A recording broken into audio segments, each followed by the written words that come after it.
అందరికీ నమస్కారం. ఈరోజు మనం చెప్పుకోబోయే కథ అత్తారింటి వాళ్ళకి బుద్ధి చెప్పిన కోడలు. కథలోకి వెళ్ళబోయే ముందు మీరు కనుక మన ఛానల్ని ఫస్ట్ టైం చూస్తున్నట్లయితే తప్పకుండా మన ఛానల్ని లైక్ చేయండి, షేర్ చేయండి, సబ్స్క్రైబ్ చేయండి, బెల్ ఐకాన్ క్లిక్ చేసి ఆల్ అనే బటన్ని ప్రెస్ చేయడం మర్చిపోకండి. కథని ఎక్కడ స్కిప్ చేయకుండా వినండి. కొంచెం లైక్ చేయండి, సబ్స్క్రైబ్ చేయండి, షేర్ చేయడం మర్చిపోకండి, మంచి కమెంట్ పెట్టండి. మరి కథలోకి వెళ్ళిపోదామా? కనకారావు చేసేది గవర్నమెంట్ ఉద్యోగం. వాళ్ళకి ఉంది 6 గదుల ఇల్లు మాత్రమే. అది 2 అంతస్తుల ఇల్లు. పై అంతస్తులో ఒక 3 గదులు, కింద అంతస్తులో ఒక 3 గదులు, పైన ఒక పెంట్ హౌస్ రూము. అది కాకుండా కింద ఒక స్టోర్ రూము, కిచెను. దానికి తోడు చుట్టూ ఖాళీ, ఎదుర వసారా ఉంటాయి ఆ ఇంటికి. కనకారావుకి తల్లిదండ్రులు ఇచ్చింది మొత్తం తెగనమ్ముకొని తీసుకొస్తే సిటీలో వచ్చింది ఆ కొద్దిపాటి ఇల్లు. వాళ్ళ స్థాయికి స్తోమతకి తగినంత ఆ మాత్రం ఇచ్చి పంపారు కనకారావు తల్లిదండ్రులు.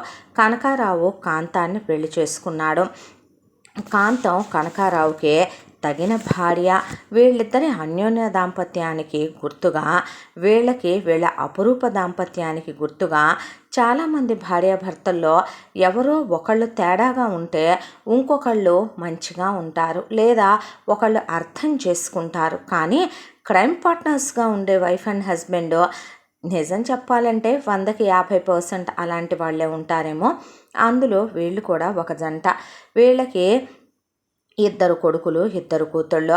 పెద్దవాడి పేరు రవి, ఆ తర్వాత వాడి పేరు వీరేంద్ర, ఆ తర్వాత కోరి కాంతం మొక్కులు మొక్కి మరీ 2 కూతుళ్ళని కంది. పెద్ద కూతురు పేరు భార్గవి, రెండో కూతురు పేరు శ్రీదేవి. కొడుకులకి కూతుళ్ళకి ఒక్కొక్కళ్ళకి 3 సంవత్సరాల గ్యాపులతో 4 కన్న తర్వాత ఆపరేషన్లు చేయించుకుంది.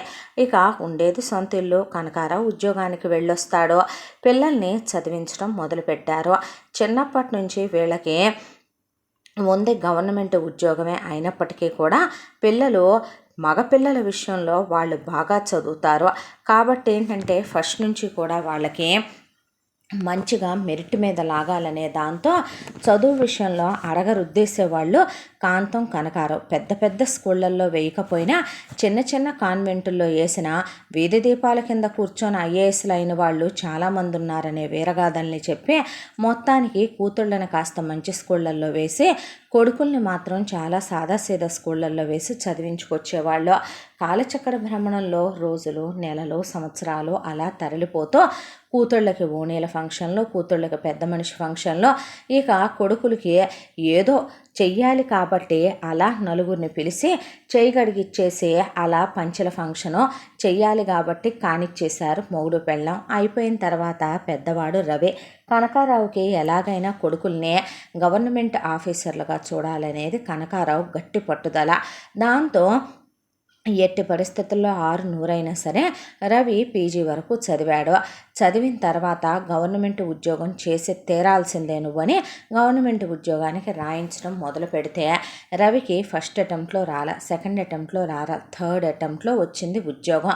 వచ్చిన తర్వాత అమ్మయ్య అనుకున్నది సాధించాడని ప్రశాంత పడ్డారు. ఇక 90,000 రూపాయల జీతం దాకా వచ్చుద్ది. ఆ జీతం అలా తీసుకొచ్చి తల్లి చేతికి ఇచ్చేస్తాడు. తన ఖర్చులకి కూడా ఏమైనా కావాలంటే అమ్మా నాన్నల్నే అడిగి తీసుకుంటాడు రవి. వీరేంద్ర ఇంకా చదువుతున్నాడు, చెల్లెళ్ళు చదువులోనే ఉన్నారు. కాబట్టి ఇలా ఆ తరువాత ఇంకొక 2 సంవత్సరాలు గడిచిపోయినాయి. రవికి 28 ఏళ్ల వయసు అటు ఇటుగా దాటిపోయి 29 కూడా రాబోతున్నాయి ఇంకొక 1-2 నెలల్లో. దాంతో ఊళ్ళో వాళ్ళంతా పెద్ద కొడుక్కి పెళ్లి చేయరా, కూతుళ్ళకి పెళ్ళయ్యాక చేస్తాను అందకాంతం. చాలే నోరు మూసుకో, నీ కూతుళ్ళ వయసు ఏంటి, నీ కొడుకు వయసు ఏంటి, మగపిల్లలు ముందు పుట్టినప్పుడు మగపిల్లలకు ఆడపిల్లలకి అయిందాకా చేయకూడదు అనుకుంటే ఈడేరిపోతారు.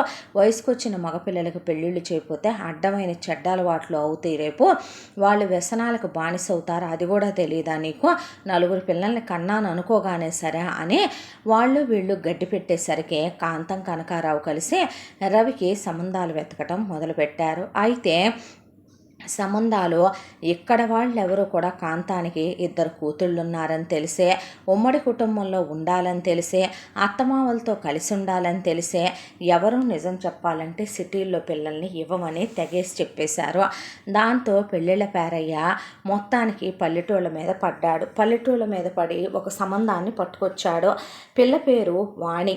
అమ్మాయి వాళ్ళ నాన్న పేరు శోభనాద్రి, వాళ్ళ అమ్మ పేరు లక్ష్మి. వాళ్ళు కట్నకాలుకనేవి ఇచ్చుకోలేరు. పిల్ల వయసు 18. రవి వయసు 28 వెళ్ళి ఇంకొక నెల రోజుల్లో 29 రాబోతుంది. అయితే పిల్ల ఇంటర్ వరకు చదువుకుంది. వాళ్ళ నాన్న వాళ్ళు ముగ్గురు అన్నదమ్ములు. వ్యవసాయం చేస్తాడు వాళ్ళ నాన్న. వాళ్ళ వరకు వాళ్ళు ముగ్గురికి ఒక్కొక్కళ్ళకి ఒక్కొక్క ఆడపిల్ల, 2 మగపిల్లల్ని కన్నారు వాళ్ళు. ఆ ఇంట్లో ఆడపిల్లల్ని ఆ ఊళ్ళో ఉన్న ఇంటర్ కాలేజీ వరకు చదివించడం తప్ప అంతకు మించి డిగ్రీ వరకు చదివించరు.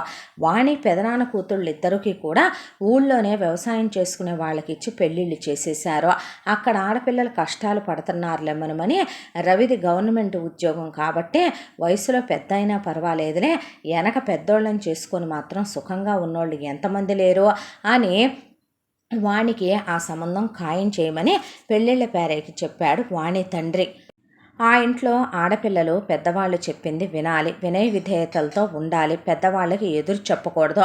ప్రతిదాన్ని వాళ్ళు ఒక్కటే చెప్పి పెంచుకొస్తారు ఆ ఇంట్లో ఆడపిల్లలకే. అర్థం చేసుకోవాలి. అర్థం చేసుకుంటే ఎలాంటి విషయం అయినా సరే, ఏదైనా సరే అది మనలో మనకే సమస్య పోద్ది ఆ విషయాన్ని అనేది వాళ్ళు చెప్పే విషయం. ఇక ఆ ఇంటి ఆడపిల్లలు అలాగే పెరిగారు. అయితే వాణి వాళ్ళ పెదనాన్న కూతుళ్ళకి అంత చదువు అవ్వలేదు, కానీ వాణి చాలా బాగా చదువుకుంటుంది. వాణికి చదువుకోవాలనేది కోరిక. పెళ్ళైన తర్వాత నీ మొగుడు చదివిస్తే చదువుకోమ్మా అనేసారు లక్ష్మీ శోభనాద్రే.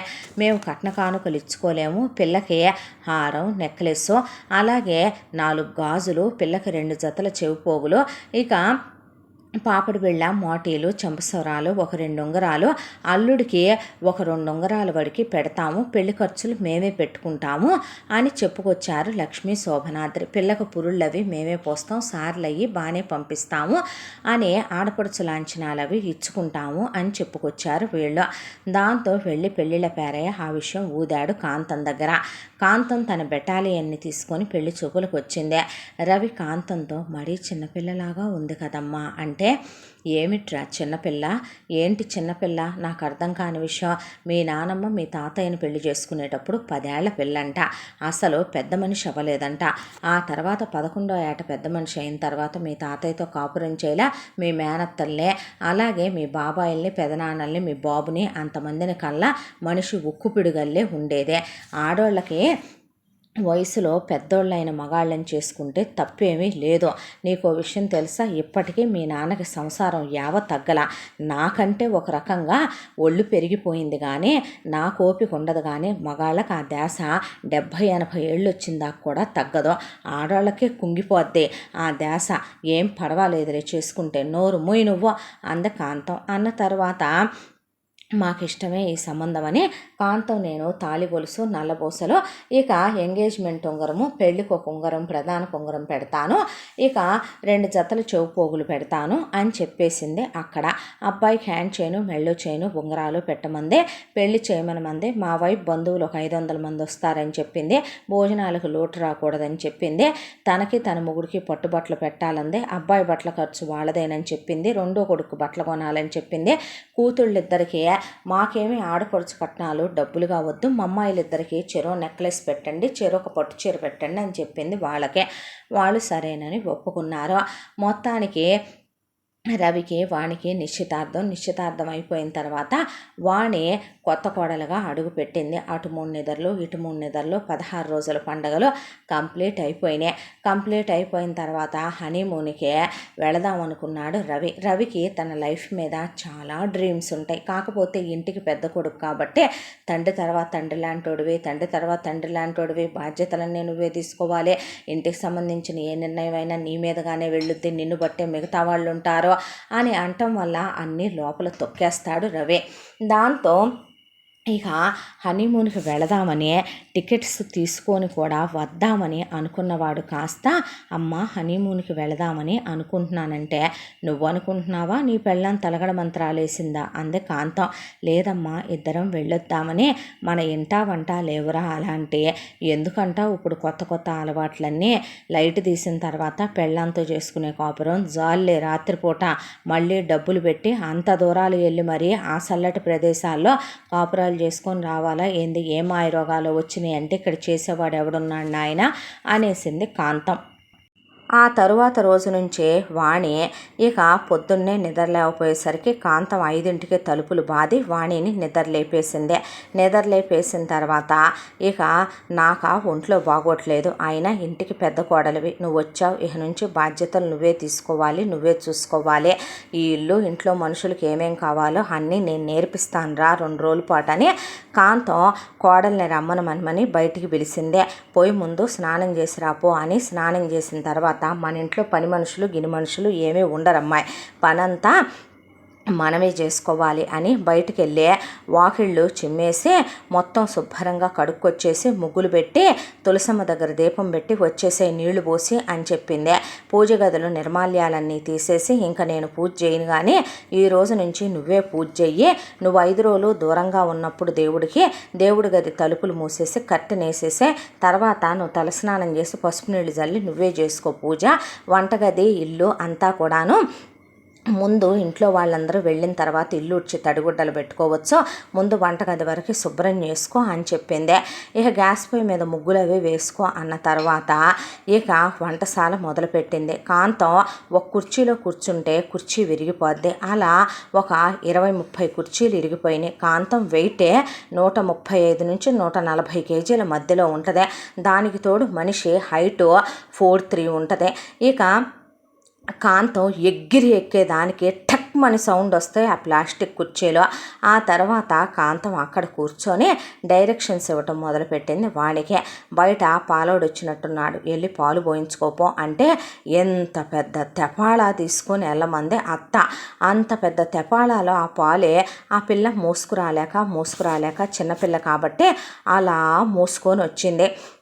మోసుకొని వచ్చేసరికి ఎక్కిచ్చు ముందు పాలు సిమ్లో పెట్టు, పాలు ఐలో పెట్టబాకు, మేగడ కట్టాలి పాల మీద అని చెప్పి ఒకవైపున ఆ పాలల్లోంచి కాసిని తీసి పక్కన పెట్టుకో, ఒక 4 లీటర్ల పాలు అని చెప్పి దాంట్లో నుంచి 1 లీటరు ఫ్లాస్క్ తీసుకో, మీ మామయ్యకి చక్కగా ముందు ఫిల్టర్ వేసి ఫిల్టర్ డికాషన్ది తీసి మీ మామయ్యకి ఫిల్టర్ కాఫీ కలుపు, నాకు ఒక కప్పు ఇటు పడేసి ఆ కాఫీ మొత్తం అందులో పోసేసే, మీ మామయ్య లెగిసినట్టున్నాడు తీసుకెళ్ళి 1 కప్పు కాఫీ మీ మామయ్యకి ఇచ్చి నవ్వుతా లేచావా మామయ్య అని పలకరించిరా. అలాగే మన ఇంట్లో బోజర్లో ఉండవు, వెళ్ళి బాయిలర్ వెలిగించి వేడి నీళ్ళు మీ మామయ్యకి తోడి దొడ్లో పెట్టు, మీ మామయ్యకి బ్రష్ మీద పేస్ట్ వేసి టంక్ లైనర్ చేతికిచ్చి టవల్ ఇవ్వు, మీ మామయ్యకి లెట్రిన్లో నీళ్లు పెట్టు, అలాగే మనకి పైన నుంచి నీళ్ళు వస్తాయి, ఆ నీళ్ళని డ్రమ్ములకు పట్టుకోవాల్సిందే, తొట్టికి పట్టుకోవాల్సిందే. మనమేమే నీళ్ళని మనం ట్యాపుల్లోకి గీపుల్లోకి వాటర్ ట్యాంకుల్లోకి ఎక్కించుకునే శిష్టాలేమీ పెట్టుకోలేదే అమ్మాయి అని చెప్పిన తర్వాత ఇక ఆ పిల్ల చేసింది చేసినట్టే ఉంది. ఆ తర్వాత నీ మొగుడేమో టీ తాగుతాడని, తర్వాత రెండో వాడేమో హార్లిక్స్ తాగుతాడని, కూతుళ్ళల్లో ఒక కూతురేమో బాదం పాలు తాగుద్దని, ఒక కూతురు బోర్నవిటా తాగుద్దని కలిపించి పంపించింది. అయిపోయిన తర్వాత రవి వాణి వస్తే గట్టిగా పట్టుకొని ముద్దు పెట్టుకోబోతే సాలుసార్లే హెరా బయటికి అనేపాటికి రవి వదిలేశాడు. ఆ తర్వాత బయటకు వచ్చి రాగానే నేనేసే ఉంచాలే కానీ ఇడ్లీలు తినకుండా ఫస్ట్ ఆయిల్ ఫుడ్ ఇంట్లో వాళ్ళు ఏదీ తినరో, మీ అమ్మ నీకు వంట వార్పు వచ్చనే చెప్పిందిలే కానీ నాతో ముందు ఇడ్లీలు వేసేసి చెప్తాను, వేసిన తర్వాత దోశలు పోసేసి హాట్ ప్యాక్లో పెట్టేసి, అలాగే రెండో వాడికి ఎగ్ దోశలు అంటే ఇష్టం, 1 డజన్ గుడ్లు తీసుకొచ్చి రెడీగా పెట్టుకో, భార్గవికి పూరీలంటే ఇష్టం, మీ మామయ్యకి పల్సగా కాస్త ఉప్మా చేయి దోశల్లోకి, అలాగే ఇడ్లీ ఉప్మా దోశ మీ మామయ్యకి గబగబా చట్నీలు ఆడిచ్చవే, 2 రకాల చట్నీలు పొళ్ళు అక్కడ ఉన్నాయి, గబగబా పొళ్ళేసి నెయ్యేసి ఆయనకి టిఫిన్ ఇచ్చిరాపో, మళ్ళీ 1 గడత కాఫీ ఇచ్చిరాపో, అలాగే మామయ్య కోసం రాగి జావ పెట్టు, దాంతోపాటు నీ ఆడపడుచులకి భార్గవికేమో పూరీలంటే ఇష్టం, శ్రీదేవికేమో పొద్దున్నే ఓట్స్ తింటుంది. అదే గబా గబా కాసేసేయి, దాంతోపాటు 4 బాయిల్డ్ ఎగ్స్ ఉడకబెట్టి ఇచ్చేసిరా శ్రీదేవికి, అసలే డైటింగ్లో ఉందదే. అలాగే ఫ్రూట్స్ కట్ చేసి మిక్సీలో పడేసి జ్యూస్ది అన్నట్టు నీ మొగుడు ఇవేమీ తిండో, వాడు వేరే తింటాడు. వాడి కోసం కార్న్ఫ్లేక్స్ ఫ్రూట్స్ కట్ చేసి ఇచ్చేయాలి, వాడికి ఇచ్చేసిరాపో, ఎవరి వాళ్ళకి పెట్టుకుంటా వచ్చేసే. అలాగే ఆ చేసిన దాంట్లో అదొక్కరు నా మొహాన పడే, నేను ఇక్కడే కూర్చొని తింటాను అన్న తరువాత ఇక అక్కడ వరకు అయిపోయిన తర్వాత భోజనాల సెక్షను తర్వాత క్యారియర్ లోడ్ వస్తాడులే కానీ అవి తర్వాత పంపించవచ్చులే, కానీ ముందు వెళ్ళి నీ ఆడపడుచులకి అసలు ఎయ్యున్నాయో ఎయ్యలేవో కూడా చూసుకోవటం చేత కాదు. వాళ్ళకి ఏమేం కావాలో లోపల వేసుకునే బట్టలు, ఈరోజు కాలేజీకి ఏ డ్రెస్సులు వేసుకెళ్తారో వెళ్ళి తీసిరాపో, ఏ చెప్పులు వేసుకుంటారో తీసిరాపో. నీ ఆడపడుచులిద్దరికి జళ్ళు ఎరబోసుకుంటారో లేదంటే కనుక ఏ జడేయమంటారో వేసిరాపో, వాళ్ళ చెప్పులు తుడిసిరాపో. నీ మడిదికి ఏం కావాలో తీసిరాపో, మీ మామయ్యకి ఏం కావాలో అందించిరాపో, నీ మొగుడికి ఏం కావాలో చూసుకోపో. ఇవన్నీ అయిపోయిన తర్వాత నాకు స్నానానికి నీళ్లు పెట్టవే. అలాగే నేను స్నానం చేయలేను, ఒళ్ళు పెరిగిపోయింది, వచ్చి స్నానం చేయించాలిరా, ఈపు రుద్దు ఒళ్ళు రుద్దని అలా కూర్చుంది. బట్టలు ఉడతీసి దడుచుకుంది ఆ పిల్ల. దాంతో అలాగే ఒళ్ళు రుద్ది స్నానం చేయించిన తర్వాత తలదొడవే సాంబ్రాణి, నాకు జలుబు చేస్తుంది అని ఆ తర్వాత నేను వెళ్ళి బట్టలు కట్టుకుంటాను కానీ కాసేపు పడుకుంటాను, అలసటగా ఉంది, మళ్ళీ వస్తాను, పళ్ళ రసం తీసుంచో, 5 కమలాలు తాగుతాను నేను రసం అని చెప్పింది. ఆ తర్వాత మొగుడు వెళ్ళేటప్పుడు టాటా బాయ్ బాయ్ చెప్పేసరికి కాళ్ళు యాష్టతకు వచ్చేసి మనిషికి కళ్ళు తిరగటం మొదలైనాయి. చిన్నపిల్ల అంత పని చేయటం అంటే అయ్యే పనేనా? అలా పాపం టిఫిన్ పెట్టుకొని ప్లేట్లో తిందామని కూర్చుంటే, ఏమే తీసావా పళ్ళరసం అంది కాంతం. తీస్తున్నాను అత్తయ్య అనేసరికి కానీ అంది. అన్న తర్వాత ఆ పళ్ళరసం తీసి కాంతానికి ఇచ్చి, ముందు వంటగదంతా క్లీన్ చేసి వెళ్ళి అంట్లు తోమేసేపో, తోమిన అంట్లు ఆ పాట మసరలు పడితే నాకు నచ్చదు, వాటిని తుడిసి శుభ్రంగా బయట ఎండలో మంచం వేసి బార్లు ఇచ్చిరాపో. అలాగే లోపలికి వచ్చి అందరూ వెళ్ళిపోయారు కదా, రాత్రి పడుకున్న బెడ్షీట్లు అవన్నీ తీసేసి 4 లోడ్లు అవుతాయి వాషింగ్ మిషన్కి. అందరూ ఇడిసిన గుడ్డలో 2 సార్లు స్నానాలు చేస్తారు అందరూ కూడాను. శుభ్రంగా గుడ్డలన్నీ బయటపడేసిన కొత్త దిండు కవర్లు కొత్త దుప్పట్లు వేసేసి ఇల్లంతా శుభ్రంగా 6 గదులు ఊడ్చుకురా, హాళ్ళుడు. అలాగే మళ్ళీ ఓసారి వంటగది చీపిరై మొత్తం తడిగుడ్డ పెట్టుకురా, శుభ్రంగా ఇల్లంతా ఓసారి డస్ట్ దులుపుకొచ్చేసే, శుభ్రంగా కర్టెన్లు మాసినట్టున్నాయి తీసేసే కర్టెన్లో. అలాగే ఐరన్ బాక్స్ రెడీగా పెట్టుకో, నా చీరలకు గంజి పెట్టాలి, గంజి పిండి ఉడకబెట్టు అని చెప్పేపాటికే ఆ అంట్లు తోమి అవి చేసేపాటికే అమ్మాయికి కళ్ళు తిరగటం మొదలైపోయింది. ఆ తర్వాత మళ్ళీ మధ్యాహ్న భోజనాలు రకానికొకటే, సాయంత్రం స్నాక్స్ రకానికొకటే. రాత్రి భోజనాల్లో కొంతమంది పుల్కాలు, కొంతమంది రోటీలు, కొంతమంది రైసులు, కొంతమంది సలాడ్లు. ఇక పైగా పైన ఆరేసినటువంటి బట్టలన్నీ కిందకి తెచ్చే ఆ బట్టలన్నీ ఇస్త్రీలు, ఎవరి గదుల్లో వాళ్ళకి సర్దటాలో, బాత్రూములు కడగటాలో ఆ అమ్మాయికి ప్రాణం అవసుకుపోయింది. ఆ తర్వాత రవి ఇక వచ్చి రాగానే ఆఫీసు నుంచి కాళ్ళు ఆరజాపుకొని టీవీ దగ్గర కూర్చుంటాడు. తర్వాత రెస్ట్ తీసుకుంటాడు, మ్యూజిక్ వింటాడు. వాణి గదిలోకి వెళ్ళగానే, లేటుగా వచ్చావేంటి, వెళ్ళి స్నానం చేసిరా, మల్లెపూలు పెట్టుకో అనే రమ్మనమనే ఇక తన కాపురం పనులు చూసుకుంటాడు. అయితే వాణి నాకు చదువుకోవాలని ఉందే అని అడిగితే, నువ్వు హౌస్ వైఫ్గా వచ్చావో, నువ్వు కోడలుగా వచ్చిన తర్వాత నీకు చదువుకునేంత టైం ఉంటే అలాగే చదువుకుందు కానీ ఎవరొద్దన్నారు అని తన పని కానిచ్చేశాడు. తన కోసమే తన భర్త తను శ్రమ పడిపోతుంది కాబట్టి ఎక్కడ తను ఇంకా కష్టపడిపోద్దోననే చదువుకోవద్దన్నాడేమో అని అర్థం చేసుకోవటం మొదలుపెట్టింది వాణి. అలా ఆ అర్థం చేసుకోమ్మా అని తల్లి అప్పగింతల్లో 100 సార్లు పెద్దమ్మలు, పిన్నులు, అత్తలు చెప్పిన మాటలు బాగా చెవికెక్కేసి అక్కడితో చదువు సైలెంట్ అయిపోయింది. తెల్లాడి పనులు చేసుకుంటూ ఆడపడుచుల్ని కాస్త సాయం రావచ్చుగా, ఈ బట్టలు పిండి పెట్టొచ్చుగా, కాస్త ఈ అంట్లు తోమాను, తుడిచి బోర్లెచ్చొచ్చుగా అంటే ఇది ఇంకా బాగుందే, మాకేం పనుదినా, నువ్వంటే ఈ ఇంటి కోడలివి, ఈ ఇల్లు మీది, రేపొద్దున నీ మొగుడు నువ్వు ఈ ఇంటికి కొడుకు కోళ్ళు అవుతారు కానీ పరా ఇంటికి వెళ్ళేవాళ్ళం, మా వల్ల కావమ్మా ఇలాంటి పనులు అన్న తర్వాత అత్తగారు తప్పు కదూ వాళ్ళకి చెప్తావేంటే నువ్వు, ఏమన్నా ఆడపిల్లలు సుఖపడేది పుట్టింట్లోనే, అత్తారింటికి వెళ్ళాక ఎవరికి తప్పే మాట, తప్పు అట్లా చెప్పకూడదు, నువ్వు చేసుకుంటా వెళ్ళిపో, ఇప్పుడు నీకు వచ్చిన ఇదే ఉంది అనేసరికి అంతేనేమోలే అనుకొని ఒకవైపున వయసు చిన్నది, జ్ఞానం లేదో, పెద్దవాళ్ళకి ఎదురు చెప్పడం చేత కాదో, తనకన్నా భర్త పెద్దవాడు, మరిది పెద్దోడు, తనకన్నా పెద్ద ఆడపడుచు పెద్దదే, రెండో ఆడపడుచు పెద్దదే, అత్తగారు పెద్దదే, ఒక రకంగా ఎవరికి ఎదురు చెప్పడం వాణికి చేత కాదు. ఏ ఇంట్లోనైనా కోడల్ని మామగారు అమ్మ రామ్మ అదమ్మ ఇదమ్మ అంటారు, కానీ కనకారావు వస్తే ఏమే మామకి దొడ్లో నీళ్లు పెట్టాలని తెలియదా, మామకి ఈపు రుద్దాలని తెలియదా, మామకి సాంబ్రాణి వేయాలని తెలియదా, మామ కాళ్ళు ఒత్తాలని తెలియదా, రాత్రి నిద్రపోయిందాక మామ కాళ్ళు ఒత్తాలే, ఇక కాస్త అమ్మాయి కునికిపాటు పడితే కాలుతో తన్ని నీ అమ్మ బాబు ఏం కట్నాలు ఇచ్చారే ఒత్తు కాళ్ళు అంటాం. ఒకవైపున అత్తగారుగా కాంతం ఏదో ఒకటి పొద్దున్న లేచిందని సాయంత్రం దాకా వంకలు పెట్టే, అందులో ఉప్పు ఎక్కువ వేసావు, ఇందులో కారం తక్కువ వేసావు అని మొట్టికాయలేసి అంటూనే ఉంటుంది. ఇక రవి ఏమీ అనడు. వీరేంద్ర తన పనేంటనేదే చెప్పేసి టైం టు టైం చేసి పెడితే చాలు. ఆడపడుచులు మాత్రం ఏంటది అలా చేసావని ఇది ఎలా చేసావని అంటూనే ఉంటారు వాణిని. అంత దాంట్లో కూడా ఒక రోజున వాణి వాంతులు చేసుకొని మొత్తానికి కళ్ళు తిరిగి పడిపోయింది. హాస్పిటల్ తీసుకెళ్తే డాక్టర్ ప్రెగ్నెంట్ అని 3వ నెలని చెప్పేపాటికి నేను అప్పుడే పిల్లల్ని కనాలనుకోవటం లేదు అంటే బెటర్ అమ్మాయి తీసుకున్న డెసిషన్. ఆ అమ్మాయి 18 ఏళ్ల పిల్లే కాదండి, వీక్గా కూడా ఉంది.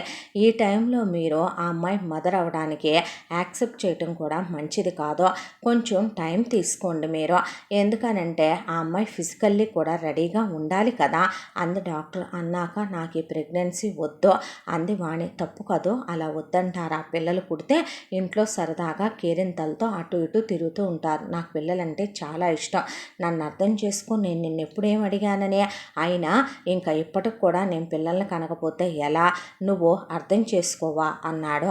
అనేసరికి సరేలే అని అర్థం చేసుకున్న తర్వాత కానీ ఒక్కసారి నువ్వు కూడా ఆలోచించవచ్చు కదా అంది మొగుడినే. ఇంటికి వచ్చి రాగానే ఏమైందంటరా అంది. కాంతం కడుపుతో ఉందంటమ్మా, అప్పుడే వద్దంటుందే అంటే ఏం మాయ రోగం అంట అంటే చిన్నపిల్లని డాక్టర్ గారు కూడా వద్దన్నారు. చిన్నదా, ఏమి రోగం అంట, మీ నాన్నమ్మ ఇంతకన్నా చిన్నప్పుడే కనేసిందిలే కానీ ఏమి పోదలే, మీ నాన్నమ్మ ఏమన్నా పోయిందా, అత్తయ్య ఏంటి అలా అంటుందే, పెద్దది కదా ఏదో ఇసుగు చిరాకు ఇల్లు బాధ్యతల్లో పట్టించుకోకవన్నీ అన్నాడు రవి. ఆ తర్వాత వాణిని తీసుకెళ్తానని పుట్టింటి వాళ్ళు వస్తే మాకు సీమంతాలు సాల్లేదని వాళ్ళ చేతే 2 సీమంతాలు చేయించింది కాంతం. వాళ్ళు పంపించిన సారిలో కాంతం దగ్గర వాళ్ళకు 10 మందికి ఇచ్చినట్టు ఇచ్చి మిగతాయి మొత్తం ఇంట్లో వీళ్ళు తినటానికే సరిపోయింది. పిల్లని తీసుకెళ్తాం 5వ నెలలో అంటే అట్టెట్టా తీసుకెళ్తారో, పిల్లని తీసుకెళ్తే ఇక్కడెవడు చూస్తాడో, అందరికి కావలసినవన్నీ మొగుడు పెళ్ళం సంసారం చేసుకుంటే 9వ నెల దాకా కానుక తేలిగ్గా అవుద్ది, పనులు చేసుకుంటే ఆ మాత్రం తెలీదా మీకు, పోపోండనే 9వ నెలలో పంపించింది. వెళ్ళిన తర్వాత నెల రోజులకు వాణి ప్రసవించింది, పాప పుట్టింది. ఆ తర్వాత ఇక పిల్లని ఎత్తుకొని 3వ నెలలో వచ్చిన తర్వాత దరిద్రపు దాన ముదరష్టపు దాన, మా ఆడపిల్లని కన్నావు మగపిల్లాన్ని కనలేదంటే అది నా చేతిలో ఎలా ఉంటుంది అత్తయ్య అన్న తర్వాత కనీసం పచ్చిబొళ్ళు కూడా ఆరకముందే మళ్ళీ పనులు చేయించడం మొదలుపెట్టింది. రవితో నువ్వేదైనా వాడుకోవచ్చు కదా, కొన్నాళ్ళ పాటు మనకి పిల్లలు వద్దు అన్న ఆ మాట అంది వాణి. ఆ మాటకి అదేంటి అలా మాట్లాడతావు, ఏమో నాకు ఇంకా పాప చాలనిపిస్తుంది అంటే అదేంటి మనకు బాబుండొద్దు, ఆడపిల్లేంటి మగపిల్లాడేంటి ఈ రోజుల్లో కూడా అంటే వారసుడు ఉండాలి, ఏం పిచ్చి మాటలు అవన్నీ కూడాను, సరే అయితే కనీసం కొన్నాళ్ళు నువ్వు ఏదైనా కాండోమ్స్ లాంటివి అయినా యూజ్ చెయ్యి అంది మొగుడినే. అయితే వాడటం మొదలుపెట్టాడు రవి. వాడటం మొదలు పెడితే ఏంట్రా నీ పెళ్ళానికి పిల్లనెత్తుకొని 6 నెలలైంది, మళ్ళీ దీనికి కడుపు రాలేదేంటి అంటే, అది కాదమ్మా పిల్లలు అప్పుడే వద్దు, నేను కనలేను వెంటనే అంది. నేనేగా కనాలి, మూసి నా వల్ల కావట్లేదంది. అందుకని నువ్వు వాడుతున్నావా? అయితే ముందై వాడటం ఆపైపోతే నీ పళ్ళు రాలిపోతాయి. నా సంగతి బాగా తెలియదేమో. 20 ఏళ్ళు దాటిపోతే ఆడయ్యి సగానికి సగం గొడ్రాళ్ళు అవుతాయి. ఎంత తొందరగా కంటే అంత మంచిది. లేదంటే గర్భసంచి రాయేసిపోయి ముద్దగట్టిపోయి ఆడవాటికి పిల్లలు పుట్టరు. నీకో విషయం తెలుసా? లోపల రాళ్ళు పేరుకుపోయినట్టు పేరుకుపోతే అండాలెళ్ళి సరైన పిల్లలు పుట్టరు. కుక్కమూతి పిందులు పుడతారు. నోరు మూసుకో, ఇంటికి పెద్ద కొడుకువి, నీకు వారసుడు ఉండొద్దు, దాని మాటలు వింటావా అనేసరికి రవి భార్యతో ఏమీ లేకుండా కలిశాడు. దాంతో వాణికి మళ్ళీ వాంతులయ్యి ప్రెగ్నెంట్ అయింది. నా వల్ల కాదు, నేను అసలు ఈ ప్రెగ్నెన్సీ ఉంచుకోను అంటే, అదేంటి అలా మాట్లాడతావు? బాబు పుట్టాలని నేను కావాలని ఏమీ వాడకుండా కలిస్తే నీతో ఎందుకు ఇలా బిహేవ్ చేస్తున్నావు? నేను కాదా మొయ్యాల్సిందే, నేను కాదా ఇంట్లో చాకరీ చెయ్యాలి, నేను కాదా కనాల్సిందే, ఇంట్లో ఫ్యాన్ కింద కూర్చునే దానికి కూడా అన్ని నొప్పులు పడతావేంటి, రెస్ట్ తీసుకునే దానికి కూడా, అయినా ఈ ఒక్కసారితో బాబు పుడతాడులే అయిపోద్ది అనేశాడు. ఆ తర్వాత మళ్ళీ సెకండ్ టైం కర్మకి పాపే పుట్టింది. ఆ తర్వాత మళ్ళీ పిల్లనెత్తుకొని రాగానే ఇదివరకు లేదు, కాంతం ఆడపిల్లని కన్నావని చేయి చేసుకోవటం మొదలుపెట్టింది. దరిద్రపు దానే, ముదరష్టపు మొహం దానే, శని దాపరిచ్చినట్టు దాపరిచ్చావు, మా కొంపకై పెద్ద కొడుక్కి వారసుడు ఉండొద్దా దరిద్రపు దానే అని ఒక పక్కన కాంతం అంటే, కనకారావు అదే టయానికి రిటైర్ అయ్యాడు. రిటైర్ అయిన దగ్గర నుంచి చాదస్తం బాగా పెరిగిపోయి కనకారావుకి అసలే నోరు ఎక్కువ, నోరు కుదరదు. ఊసే ఏమే కోడల్లే ఇట్రావే అంటాం, ఇక నేను తినకముందే నువ్వు తింటావా, మామను నవ్వుతూ పలకరించొద్దా, నాకు ఒళ్ళు పట్టు, ఒంటికి నూనె రాయి అంటాం. ఒకవైపున కాంతం నాకు ఒళ్ళెప్పులు ఉన్నాయి, ఒళ్ళు పట్టు అంటాం. పిల్లలకి పాలిచ్చుకో, పిల్లల్ని చూసుకో, పిల్లలకి స్నానం చేయించుకో అని చెప్పటం. ఒకవైపున ఆడపడుచులు, ఒకవైపున మరిది, ఇంట్లో చాకిరితో మనిషి అలసిపోయింది.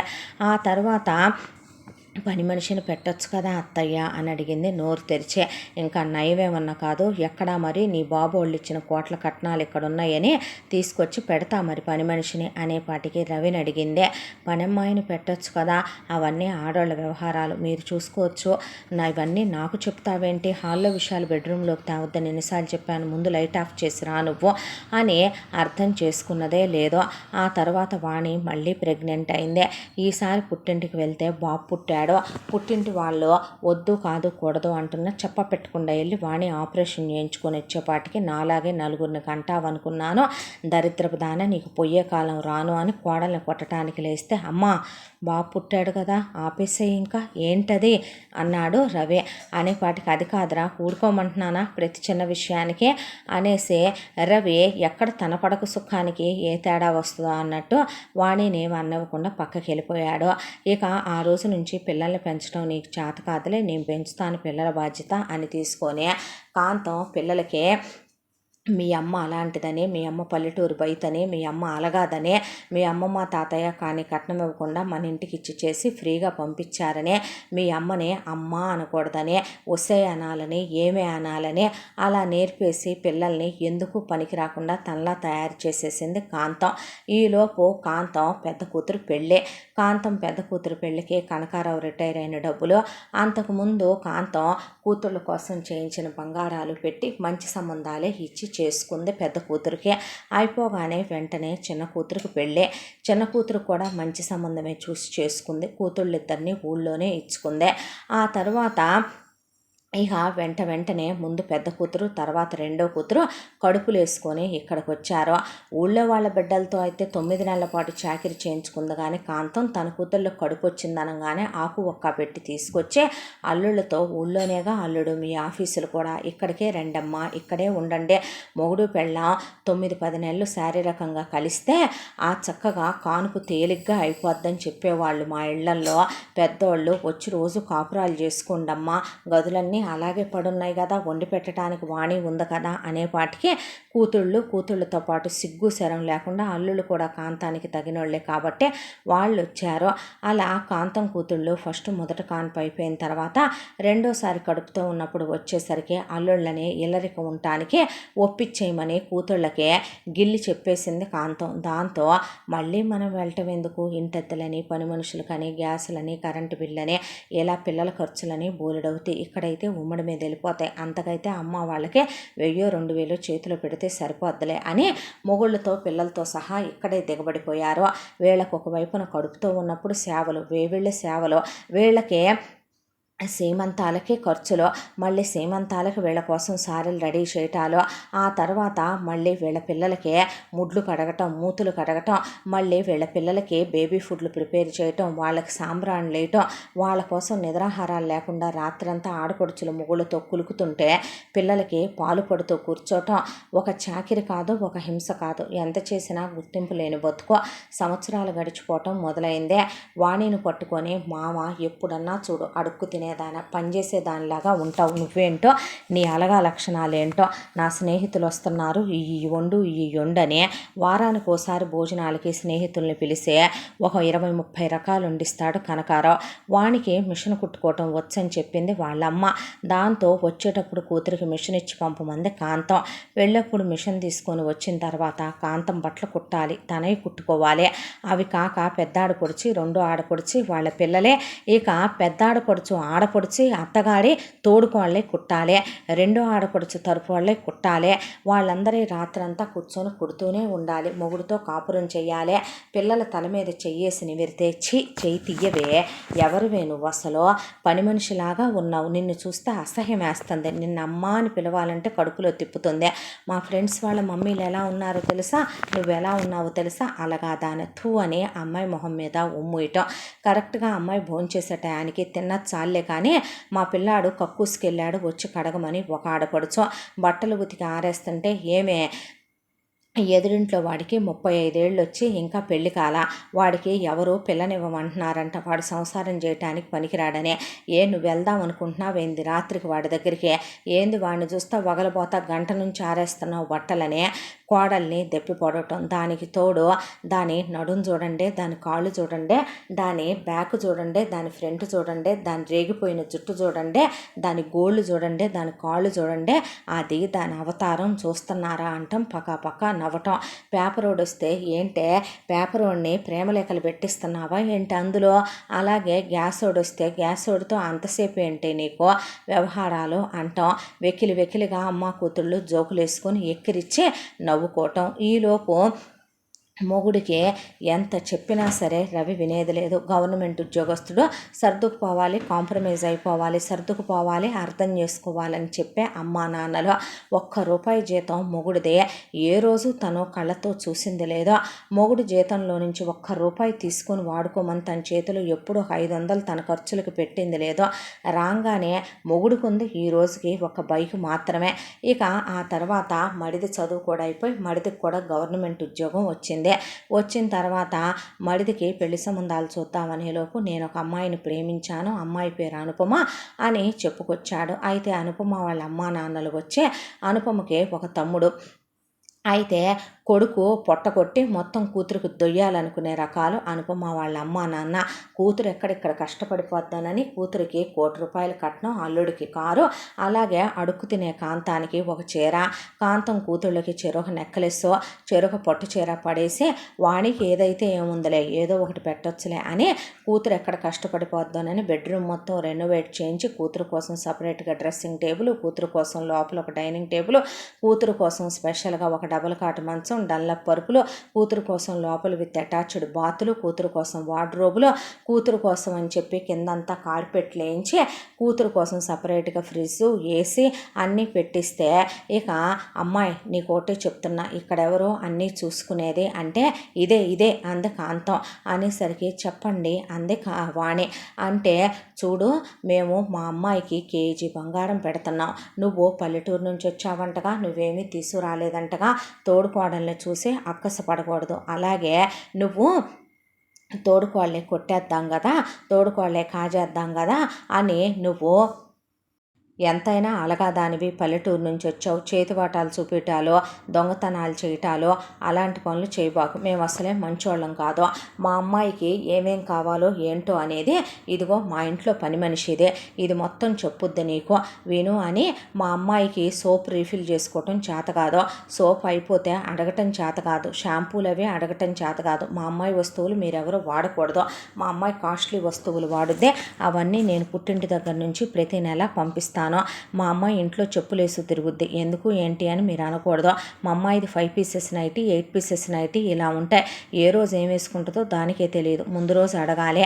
మా అమ్మాయి ఏం తింటుందో నువ్వే కనుక్కొని మా అమ్మాయి ప్రోటీన్ షేకుల దగ్గర నుంచి juice, fruits, dry fruits, nuts నేను పంపిస్తాను. ఆర్గానిక్ ఫ్రూట్స్ అవన్నీ మా అమ్మాయికి ఇవ్వాలి. స్వీట్స్ అవన్నీ పంపుతాను. మా అమ్మాయి పెట్టాలి. మా అమ్మాయి పేరు చెప్పి నువ్వు తిన్నావంటే నా సంగతి బాగా ఎరగవు. అలాగే పాప ఏమేమి తింటుందో చెప్పవే అని అడిగితే అమ్మ ప్రాన్స్ బిర్యానీ తింటారు, మటన్ చాప్స్ తింటారు, అలాగే మ్యాకరోనీ తింటారు, అలాగే పాస్తా తింటారు విత్ చీజ్, ఒక్కోసారి పిజ్జా తింటారు, ఒక్కోసారి చైనీస్ నచ్చదు కాంటినెంటల్ కావాలంటారు, ఒక్కొక్కసారి జపనీస్ తింటారు, ఒక్కోసారి కొరియన్ తింటారు, ఒక్కోసారి తైవాన్ తింటారంటే వాణి అలాగే నోరెళ్ళ పెట్టుకొని చూస్తే యూట్యూబ్ చూసి నేర్చుకో. ఏం అల్లుడు జాగ్రత్త చూసుకుంటావుగా మా అమ్మాయిని అనేపాటికి కళ్ళల్లో పెట్టి చూసుకుంటాను అత్తయ్య అన్నాడు.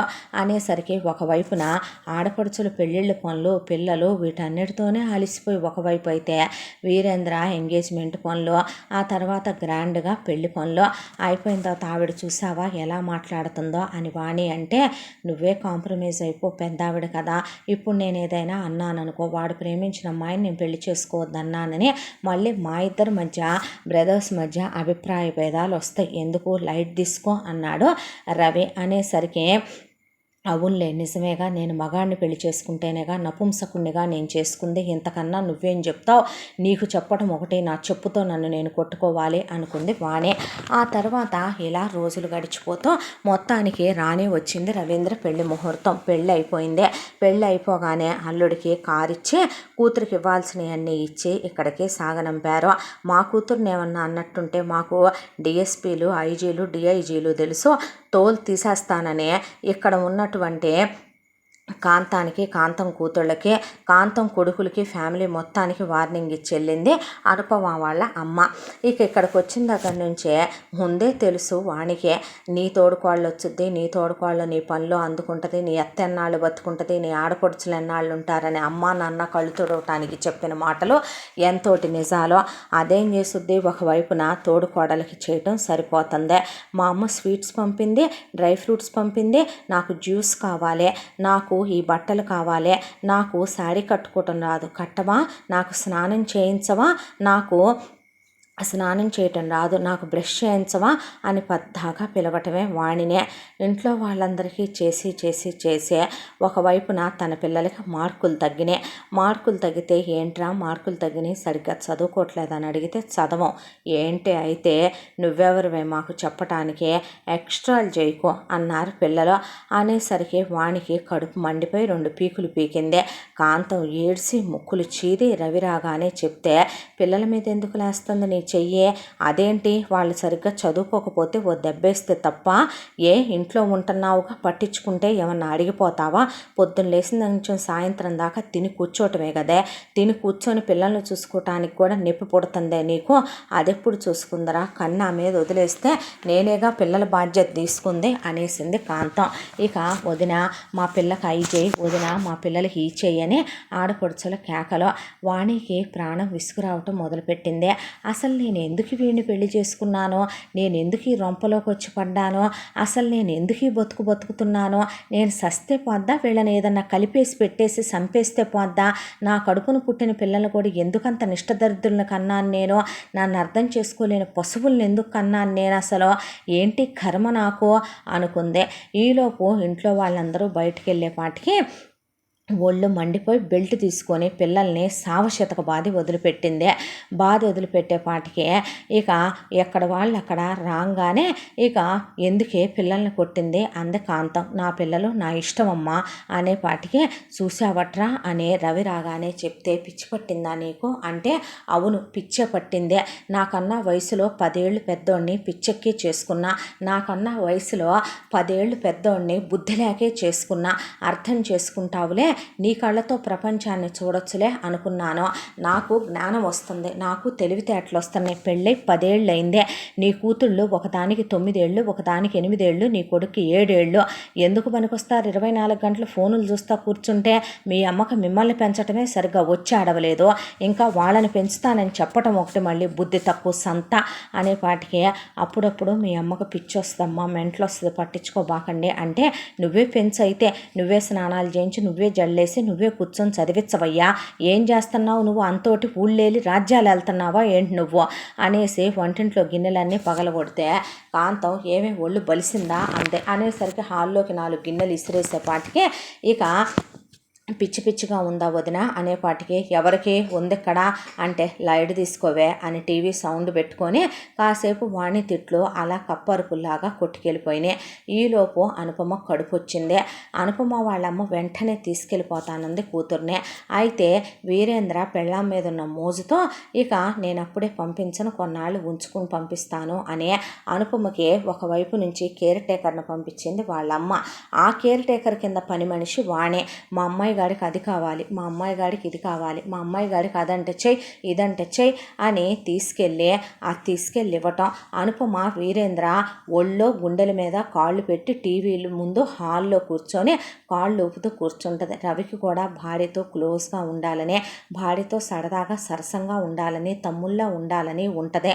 ఇక తన బతుకు చూస్తే ఎప్పుడూ అమ్మ కింద తొత్తే, నాన్న కింద తొత్తే, చెల్లెళ్ళ కింద తను మాట్లాడలేడు. అదేమంటే ఇంటికి పెద్ద కొడుకు, తనకి బాధ్యతలు ఉన్నాయి, తనకి అందమైన పెళ్ళా ఉంది, వయసులో ఉన్న పెళ్ళా ఉంది, తనకి జీవితం మీద చాలా ఆశలు ఉన్నాయి, రొమాంటిక్గా ఉండాలని ఉంటుంది పెళ్ళాంతో. కానీ బతుకంతా కూడా ఏదో చల్తాహే అంతే అనుకొని అలా చూస్తూ ఉండేవాడు తమ్ముడు పెళ్ళాన్ని. ఆ తర్వాత అనుపమను పుట్టింటి వాళ్ళు తీసుకెళ్ళటం, పెద్ద హాస్పిటల్లో పురుడు పోయించుకోవటం, అనుపమ కమల పిల్లలిద్దరు మగపిల్లలు పుట్టడం, ఆ పిల్లల్ని తీసుకొని 3వ నెలలోనే వచ్చేసింది ఇక్కడికి. వచ్చిన దగ్గర నుంచే ఆ పిల్లలకి ఒకటే చాకిరైపోయింది వాణిది. నిజం చెప్పాలంటే అనుపమ పిల్లలకి పాలు ఇచ్చేటప్పుడు చనుమను కూడా వాళ్ళ నోట్లో పెట్టదు. అది కూడా వాణి వెళ్ళి పిల్లల్ని ఇక దగ్గరికి తీసి నైటీ జిప్పు తీసి అందించిన తర్వాత, పిల్లలకి మూతుడు నాకు అగ్లీగా ఉంది, పాలిచ్చే క్లీన్ చెయ్యి, ఇదంతా కూడాను పిల్లలు కక్కాకెళ్ళినట్టున్నారు, డైపర్ మార్చు, అలాగే పిల్లల దగ్గర స్మెల్ వస్తుంది, బట్టలు చేంజే, అలాగే పిల్లలకి అది చేయి, పిల్లలకి ఇది చేయి, నాకు ఇది చేయి, నాకు అది చేయి, అదొండు ఇదొండు, అది పెట్టు ఇది పెట్టు అనే బుర్ర తినేస్తూ ఉండేది తోడుకోడలు. అప్పటికే వాణి ప్రాణం విసిగిపోయిందే. అసలు ఎవరి కోసం ఇదంతా? తన మొగుడికి తను కేవలం వ్యభిచారి దగ్గరికి వెళితే డబ్బులు అవుతాయి అన్నట్టు తన దగ్గరకు రావటానికి ఇచ్చే పెళ్లి చేసిందా? అత్త ఒక ఆడదాని సుఖం పొందు కావాలి కాబట్టే ఏదో జన్మెత్తినందుకు తన కొడుకు మగతనం లేనివాడు కాకుండా మగాడని నిరూపించుకోవటానికి పిల్లల్ని కందా తనకి మాతృత్వం అనేదే తన పిల్లలతో అనుభవించినట్టు గుర్తైనా ఉందా? ఇంట్లో పని మనిషి తను, స్కావెంజర్ తను, చివరికి దోబీ తను, ఇంట్లో అన్ని పనులు చేయటానికే ఉన్నటువంటి ఏకైక పని మనిషే, జీతం భత్యం లేకుండా చేసే అలగాదే వస్తే ఏమే తనకిచ్చే మర్యాదలు ఇవి ఈ ఇంట్లో. ఇలా విసిగిపోయి వాణి వంటగదిలో పనిచేసుకుంటూ ఉండగా అనుపమకు ఫోన్ వచ్చిందని మాట్లాడుకుంటూ అటు ఇటు తిరుగుతుంటే ఉన్నట్టుండే అనుపమ పిల్లలకు అప్పుడే నడకొచ్చింది. తప్పటడుగులు వేసే పిల్లలు తప్పమని కింద పడటం నార్మలే. అయితే పిల్లలు అలా కింద పడేపాటికే అనుపమ పెద్దగా ఏడ్చి దాన్ని ఒక పెద్ద ఇష్యూ కింద క్రియేట్ చేసేసి ఉసై వాణి అని వాణిని పెద్దగా పిలిచి, వాణి అప్పుడే పిల్లల్ని వాకర్లో కూర్చోబెడదామని వాకర్ తీసుకొని వస్తుంటే, నువ్వు మనిషివా పశువా పిల్లల్ని కన్నా గొడ్రాలివా, అసలు అలాగాదానే నీకు పిల్లల్ని చూసుకోవటం తప్ప వేరే పనే ఉందే, నీ బతుకు ఎంత నువ్వెంత, అలాంటిది నా పిల్లలు కింద పడిపోయారు, నా పిల్లలకి ఏ కాలో చెయ్యో ఇరిగితే ఎవరే పూచి దరిద్రపు దానే అది ఇది అని బూతు మాటలు కూడా మాట్లాడింది అనుపమ. అసలు నీ పిల్లల్ని నువ్వు కన్నావా నేను కన్నానా చూసుకోవటానికి నాకు అర్థం కావటం లేదో, అదేదో నీ పిల్లల్ని నువ్వే చూసుకోవచ్చుగా, నోరేసుకొని నా మీద పడే ఎంత లెక్కన అరవకపోతే అనేసేపాటికే నువ్వు అంత నోరు పెట్టుకొని నాకే ఎదురు చెప్పి ఆఫ్టర్ ఆల్ యూ చీప్ లో క్లాస్ విలేజ్ లేడీ, నువ్వు పల్లెటూరు బయతువి, పల్లెటూరు దానివి, నాకే మాట ఎదురు చెప్తావంటే నువ్వు ఎంత బలిసిందే నీకని వాణిని లాగి చెంప మీద కొట్టేపాటికే పిల్లలన్న తర్వాత పడతారు. ఏంటది అలా చేసుకోవటం, ఆపవయ్యా నువ్వు, చాలే కానీ అనేసింది రవిని. అది కాదు బేబే, నోరు ముయ్, నువ్వు చూడు అసలు అనేసరికి వాణి ఇప్పుడు కూడా నువ్వేం మాట్లాడవు కదో అంద రవినే. అది కాదు, ఇప్పుడు నేను ఏదన్నా మాట్లాడితే మా ఇద్దరు అన్నదమ్ముల మధ్య మనస్పర్ధలో నోరు ముయ్యవయ్యా నువ్వు అని గాజులు వెనక్కని చేత్తో అనుపమని పట్టా పట్టా పట్టా పట్టా 4 తీసి వదిలిపెట్టింది వాణి. దాంతో ఇంట్లో వాళ్ళంతా షాక్ అయి నిలబడిపోతే అనుపమ అలా నిలబడిపోయిందే. ఎక్కడ కోడళ్ళిద్దరూ కలిసి చేయి తన వైపు తిప్పుతారోనేమోనని ముందు చిన్న కోళ్ళు కొట్టుద్దామని కాంతం ఉసాయ్ నీ పొయ్యే కాలం రాను, ఏం పుట్టిందే అంది వాణినే. లే అసలు ముందు అవతలకి బా, ఊడికి పెరిగా అడ్డంగా కోస్తే సగం ఊడికి సరిపోతావు అనకూడదులే కానీ అసలు నేనే ఎందుకు చెయ్యాలి ఈ ఇంట్లో చాకిరి, నాకేంటమ్మా ఈ ఇంట్లో చాకిరి చేయాల్సిన అవసరం, ఇక్కడ దేనికి చేతులు పడిపోయినాయి, దేనికి కాళ్ళు పడిపోయినాయి, ఏ మొగుళ్ళ దగ్గర పడుకొని కులికి కడుపులు చేయించుకొని పిల్లలకి అంటం తెలిసినప్పుడు పిల్లల్ని పెంచుకోవటం తెలియొద్దా, నేనెందుకు వీళ్ళ పిల్లలందరికీ ముడ్లు మూతులు కడగాలి, నాకేంటి అవసరం, అందుకే నన్ను నా అమ్మ బాబు కనేశారా, అసలు నేను చేయని ఇంట్లో పనే, ఎవడేం చేసుకుంటాడో చేసుకోండే, నేనేమన్నా ఇంటికి జీతం లేని పని మనిషినా, ఇక్కడ చేసే పని నేను బయట ఎక్కడ చేసినా 4 రాళ్ళు వచ్చేయే, నేను చదువుకుంటాను అంటే చదువుకోవద్దంటే నా మీద ప్రేమతోనేమో అనుకొని అర్థం చేసుకున్నా, నువ్వు కోడల్ని కూతుర్లా చూసుకోలేవు సరిగదా, పశువ్వే అనకూడదులే కానీ పైగా కూతుళ్ళని తెచ్చి ఇంటి మీద పెట్టి మమ్మల్ని చాకిరీలు చేయమనమనే నిన్ను ఏమనాలమ్మా, పిచ్చి పిచ్చిగా మాట్లాడకపోదున పళ్ళు రాలిపోతాయి ఒక్కోదానికి, నా సంగతి బాగా తెలియదు అనేసరికి మాట మాట మాట మాట మాట మాట పెరిగిపోయి ఇక ఒకవైపున ఆడపడుచుల అత్తలు మామలు ఆడపడుచులు, దాంతోపాటు ఇటువైపు నుంచి వాణి వాళ్ళ అమ్మ నాన్న, ఇక కాంతం వైపు చుట్టాలు, కనకారావు వైపు స్నేహితులు చుట్టాలు, ఒకవైపు నుంచే ఇక రెండో కోడలను కొట్టారనే పాటికి వాళ్ళ అమ్మ నాన్న మొత్తం వచ్చి మందల వాళ్ళ తమ్ముడితో సహా అక్కడ నుంచునే పాటికి అందరూ కలిసి వీళ్ళు కాంతం ఫ్యామిలీ అంతా వాణిని ఒక్కదాన్ని చేసి ముద్దాయిని చేసి వచ్చిన పెద్ద మనుషులకు వాణి మీద చాడీలు చెప్తే, ఏంటమ్మా అసలు ఏంటి మీకు వచ్చిన గోల, మీరు న్యాయం మాట్లాడినా మాట్లాడకపోయినా నాకు పర్వాలేదు, మీరు మనుషులే కదో, మీరు ఒక అయ్యకే కదండి పుట్టారో, మీకు కూడా ఆడకూతుళ్ళు ఉండే ఉంటారుగా, మీ కూతుళ్ళకు కూడా పెళ్ళిళ్ళు చేసి అత్తారింటికి పంపించే ఉంటారుగా, పెళ్ళప్పుడు నా వయసు 18, ఇప్పుడు నా వయసు 28, ఈయన వయసు 38, ఇంతవరకు ఈయన సేవింగ్స్లో ఎంత సేవ్ చేశాడో కనుక్కోండి మీరు, ₹1 గవర్నమెంట్ ఉద్యోగస్తుడు అని ఇవ్వటం తప్ప ఒకనాడు ఒక 500 నా ఖర్చులకు ఇచ్చాడేమో కనుక్కోండి, పిల్లలని 3 కనమన్నారు, పిల్లలు పెరిగి పెద్దోళ్ళు అవుతున్నారు, ఇంతవరకు ₹1 సేవింగ్స్లో ఉన్నాయా, అసలు నాకు విషయం అర్థం కాదండి, ఇంటికి పెద్ద కోడలుగా మేమేమైనా కట్నాలు ఇస్తామని చెప్పి మేమేమైనా ఇవ్వలేదా, మేము ఇవ్వలేమని ఫస్ట్ టైం మా అమ్మ నాన్న చెప్పారుగా, ఇష్టపడే ఈవిడ చేసుకొచ్చిందిగా, ఈవిడ పెద్ద కొడుక్కే చేసుకొచ్చిన దగ్గర నుంచి నన్ను నా మొగుడిని, ఇక ఒక విషయం చెప్పాలంటే ఎటు మా ఆయన ఈ ఇంటికి కొడుకు కాదండి పెద్ద కూతురు, అంటే మీకు అర్థం కాలేదా, మా ఆయన గేఫెలో బృహన్నలా, హిజనాలకు కూడా ఒక రోషం పౌరుషం ఉంటుంది, నా మొగుడికి అది కూడా లేదు, ఏం మాట్లావే అన్నాడు రవి. నోరు మూసే నువ్వు, ఇంతకాలం మీ అమ్మ అంటే నోరు మూసుకోలా, మీ నాన్నంటే నోరు మూసుకోలా, మీ చెల్లెళ్ళంటే నోరు మూసుకోలా, మీ తమ్ముడు పెళ్ళాం అంటే నోరు మూసుకోలా, ఇప్పుడు నేను మాట్లాడే టర్న్ వచ్చింది, నువ్వు ముయ్యాలి, ఇంకా నువ్వు మాట్లాడే ఛాన్స్ ఇంకా నీకు లేదు రవి అనేసింది వాణి. అనేసరికి యూ అందే అనుపమ. యా మీ వాట్ అంది వాణి.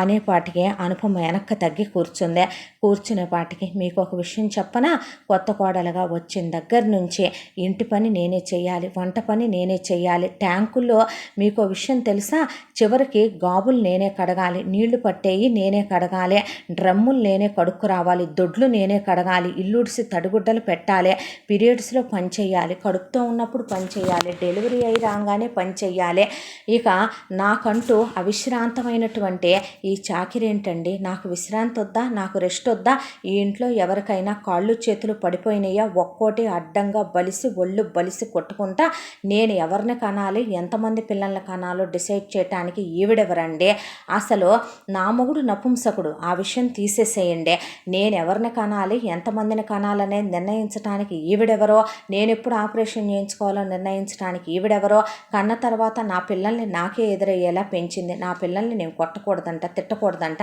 చదువు సంధ్య లేకుండా గాలికి తయారవుతున్నారు వాళ్ళు, నా పిల్లల్ని నేను పట్టించుకోకపోతే తల్లిగా రేపొద్దున వాళ్ళని ఎందుకు పనికొస్తారండి వాళ్ళు, ఇతను మామయ్య, ఇతనికి వావి వరుసలు ఉన్నాయండి, అసలు కోడల్ని పట్టుకొని ఒళ్ళు పట్టు వస్తే ఏమే, నేను తిన్నదాకా నువ్వు తింటావా, నేను తిన్న తర్వాత నువ్వు తినొద్దా, నా కంచంలో నువ్వు తినొద్దా, నా కాళ్ళు వత్తవే అంటాం, కాళ్ళ దగ్గర కూర్చోబెట్టుకొని కాళ్ళతో తంతాం, నా అండర్వేర్ ఎక్కడుందో చూడంటాం, నా కాళ్ళకి పౌడర్ రాసి సాక్సులు వేసి బూట్లు వేయమంటాం, తలకి నూనె పెట్టమంటాం, ఒళ్ళు పట్టమంటాం, తలస్నానాలు చేయించమంటాం, సంస్కారం ఉన్న ఎదవ చేసే పనేనా, వీడి వయసు ఎంత అనకూడదులే, కానీ వీడు గవర్నమెంట్ ఎంప్లాయా, వీడు రిటైర్ అయ్యాడా, దీనికి నన్ను కోడలుగా తీసుకొచ్చిన తర్వాత ఇంకోటి వస్తుందిలే, సాయంగా నీ ఎత్తెన్నాళ్ళు ఉంటుంది, నీకు తోడుకోళ్ళు వస్తుందని ఈ మహానుభావుడైన మా నాన్న, ఈ మహానుభావురాలైన మా అమ్మ చెప్పారు.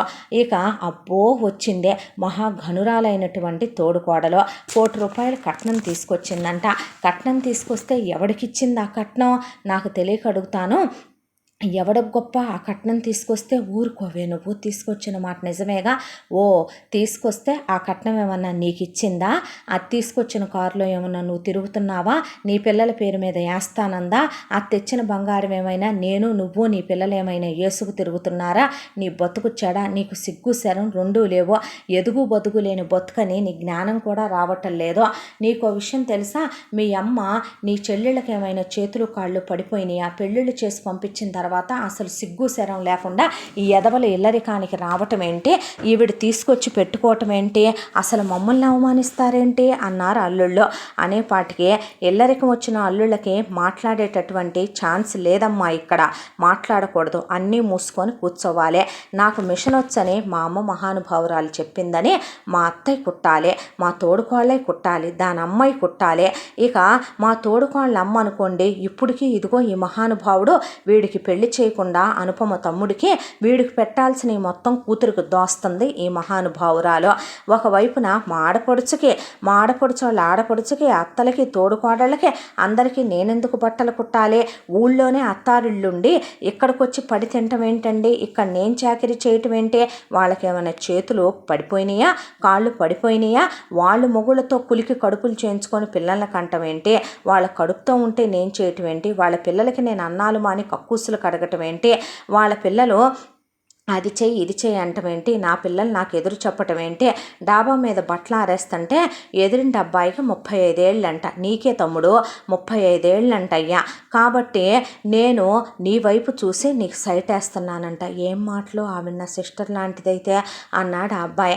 అయితే నీకో విషయం తెలుసా, మరి నేను ఆ అబ్బాయిని చూసి సైట్ వేసేటట్టయితే నీ కొడుకు 38 ఏళ్ళు కదా, ఆ అబ్బాయి సంసారానికి పనికిరాడని ఎవరూ నీకు పిల్లనివ్వని అంటున్నారంట, మరి ఇప్పుడు నీకు అన్నీ పడిపోయి ఉండాలిగా, నువ్వు మగాడివి కాదుగా, అలా అయితే వీళ్ళ ముగ్గురు నీకే నాకే పుట్టారా మరి, లేకపోతే ఎక్కడి నుంచైనా తీసుకొచ్చి నువ్వు మగాడివని నిరూపించుకోవటానికే నా పక్కలో పడుకోబెట్టావా, పిల్లలు ముగ్గురిని నాకే పుట్టారని నమ్మించటానికే, ఏం మాట్లాడే, దేనికైనా ఓ హద్దు పద్దు ఉండాలండి, అసలు నేను మనిషినా మిషన్నా రోబోట్నా నాకు అర్థం కాలేదో, పొద్దున్న లేచిన దగ్గర నుంచి రాత్రి దాకా నిద్రపోయే పని ఉండదు, రాత్రి గదిలోకి వెళ్తే ఈ మనిషి తెల్లారుజాము దాకా నిద్రపోనివ్వడం, నేను మనిషినే, అలసిపోతున్నాను, కష్టానికి ఒక గుర్తింపు ఉండదు, విలువ ఉండదు, ఎంత మాట పడితే అంత మాట మాట్లాడటమే, దాని జడ చూడు, దాని నడుం చూడు, దాని బ్యాక్ చూడు, దాని ఫ్రంట్ చూడు, దాని కాళ్ళు చూడు, దాని చేతులు చూడు, దాని జుట్టు చూడు, ఏం మాటలండి అసలువే, ఆడపుటకు పుట్టి ఆడజన్మెత్తిన వాళ్ళేనండి వీళ్ళు, అసలు ఏం మాటలండి ఆ మాటలు మాట్లాడటం, మీరు పెద్ద మనుషులేగా చెప్పండి, అసలు ఎందుకు పడాలండి కోడళ్ళు, కోడలు అనే పాటికి ఇక పేదింటి దాన్ని దిక్కుమొక్కు లేకుండా ఉన్నాను, ఇంటర్ వరకే చదువుకుంటానని అడిగానండి. చదువుకుంటే నీకు కుదిరేంత టైం ఉన్నప్పుడు నువ్వు చదువుదుగానిలే అన్నాడండి. నా మీద ప్రేమతో చెప్పాడని అర్థం చేసుకున్నానండి. కానీ ముగ్గురు పుట్టుకొచ్చేసారు. నా పిల్లల్లాగా ఏ రోజు నా చేతిలో పెరగట్లేదండి. నాకు ఇంట్లో చాకిరే సరిపోతుంది. నాకు తెలియక అడుగుతానండి, నేను ఇంట్లో జీతం లేని పని మనిషిగా వచ్చానా, లేకపోతే మా మామకి సేవలు చేసే అనకూడదులే కానీ పెళ్ళాం ఉందని మా మామ ఊరుకుంటున్నాడులే కానీ, లేకపోతే ఒకరోజు కొడుకుతో ఒకరోజు తనతో కూడా కాపురం చేయమంటాడు. వెనకాడే రకం కాదండి మా మామ. ఏం మాట్లావే అన్నాడు రవి. మీ నాన్న కాళ్ళు ఎత్తించుకున్నది అబద్ధమా, ఒళ్ళు పట్టించుకున్నది అబద్ధమా, నూనె రాయించుకున్నది అబద్ధమా, మీ నాన్న ఉసే ఏమే అనేది అబద్ధమా, తను తినేంత వరకు నేను తినకూడదంటాం అబద్ధమా, వారానికి ఓసారి స్నేహితుల్ని తీసుకొచ్చి నాతో అయ్యి వండించడం అబద్ధమా, నువ్వు అలా ఉన్నావు ఇలా ఉన్నావు ఫిగర్ అవుట్ అయ్యావని మీ నాన్న నన్ను మాట్లాడొచ్చా, మీ నాన్న నన్ను ఎంత అసభ్యంగా ఎక్కడెక్కడ చూస్తాడో నీకు తెలీదా, ఇలా ఊడుకునే మొగుణ్ణి ఏమనమంటారండి అనేపాటికి వాళ్ళు వంచింతల ఎత్తలేకపోయారు.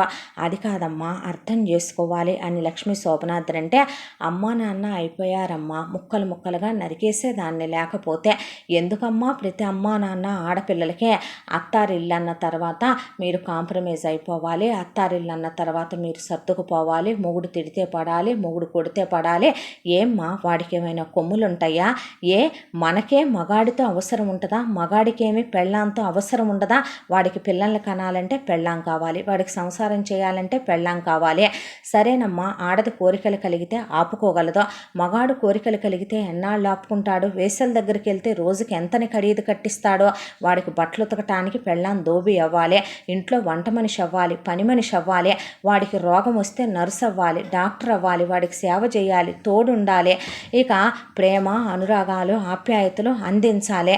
ఇన్ని చేసిన ఆడదానికి గుర్తింపేదే, ఇన్ని చేసిన ఆడదానికి విలువేదే, ఇన్ని చేసిన ఆడదానికి మర్యాదేదే, గౌరవం ఏదే, అసలు ఎందుకు పడాలి, అత్తేమైనా నాకు అర్థం కాదు, బ్రహ్మరాక్షస కోడళ్ళు భయపడిపోవటానికే, ఎందుకు కోడళ్ళని అత్తలు అర్థం చేసుకోరో, దీనికి ఇద్దరు కూతుళ్ళు ఉన్నారుగా, ఇదేం గొడ్రాలు కాదుగా, దీని కూతుళ్ళని అత్తారెళ్ళకి పంపించిందిగా, ఎటు వాళ్ళ అత్తారు వాళ్ళనే ఈ చూసేది లేదో, ఆ ఎదవలు ఖర్చులు మిగులుతాయి కాబట్టి వచ్చి ఇక్కడ పడి తింటున్నారు.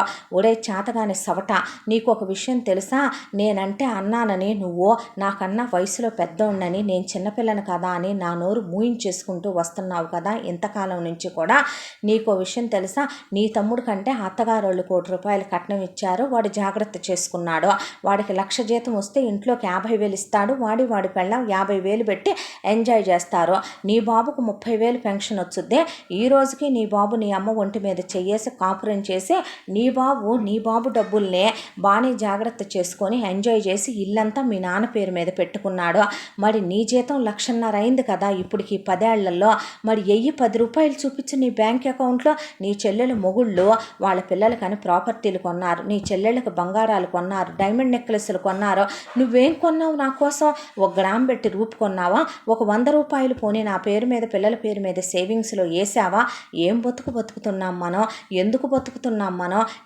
నీ తమ్ముడిని చూస్తున్నావుగా, నువ్వు ఉప్పు కారం మసాలాలు తింటలేదా, నీ కోరికలు కలగవా, నీ తమ్ముళ్ళలాగా నీకు నీ పెళ్ళాంతో సంతోషంగా ఉండాలనిపించదా, మరి నేను నీ తమ్ముడు పెళ్ళాం కన్నా కూడా చిన్నదాన్ని కదా, మరి నేను అనలేదు కదా ఎప్పుడు నీకు వయసు అయిపోయింది, నువ్వు ముసలోడివి, నువ్వు సంసారం చేయలేవు అని, కానీ మీ అమ్మ అంద కదా, ఎదురింటి అబ్బాయికి 35 ఏళ్ళు వచ్చినాయి, ఎవడో పిల్లనివ్వటం లేదు, వాడికి నడి వయసు వచ్చేసింది, అది ఇది గుడ్డు పూసు అని మాట్లాడింది, మరి అప్పుడు నీకు సంసార సామర్థ్యత పడిపోయి ఉండాలిగా, తగ్గిపోయి ఉండాలిగా, అప్పుడు నువ్వు మగాడివి కాదని నేను అనాలిగా, నేను రోజు దెప్పి పొడవాలిగా అంటున్నానా ఏ రోజైనా అనేసరికి అక్కడికి వచ్చిన పెద్ద మనుషులకు కూడా బాధ అనిపించింది. దాంతో కనకారావుని ఏం పనులు కనకారావు ఈ నువ్వు, వావి వరుసలు లేకుండా ఆయన ఆ పిల్లతో చేయించుకోవటం ఏంటే, ఆ పిల్ల నీ కోడలు, నీ కూతుళ్ళతో చేయించుకో, నీ పెళ్ళామేమైంది, ఆయన చండాలంగా ఏం పనులు అయ్యాయి, నువ్వు గవర్నమెంట్ ఎంప్లాయీ అయి ఉండే కాస్త కాస్త అయినా సంస్కారం ఉండాలి, ఆ పిల్లల్ని డొమెస్టిక్ వైలెన్స్ అని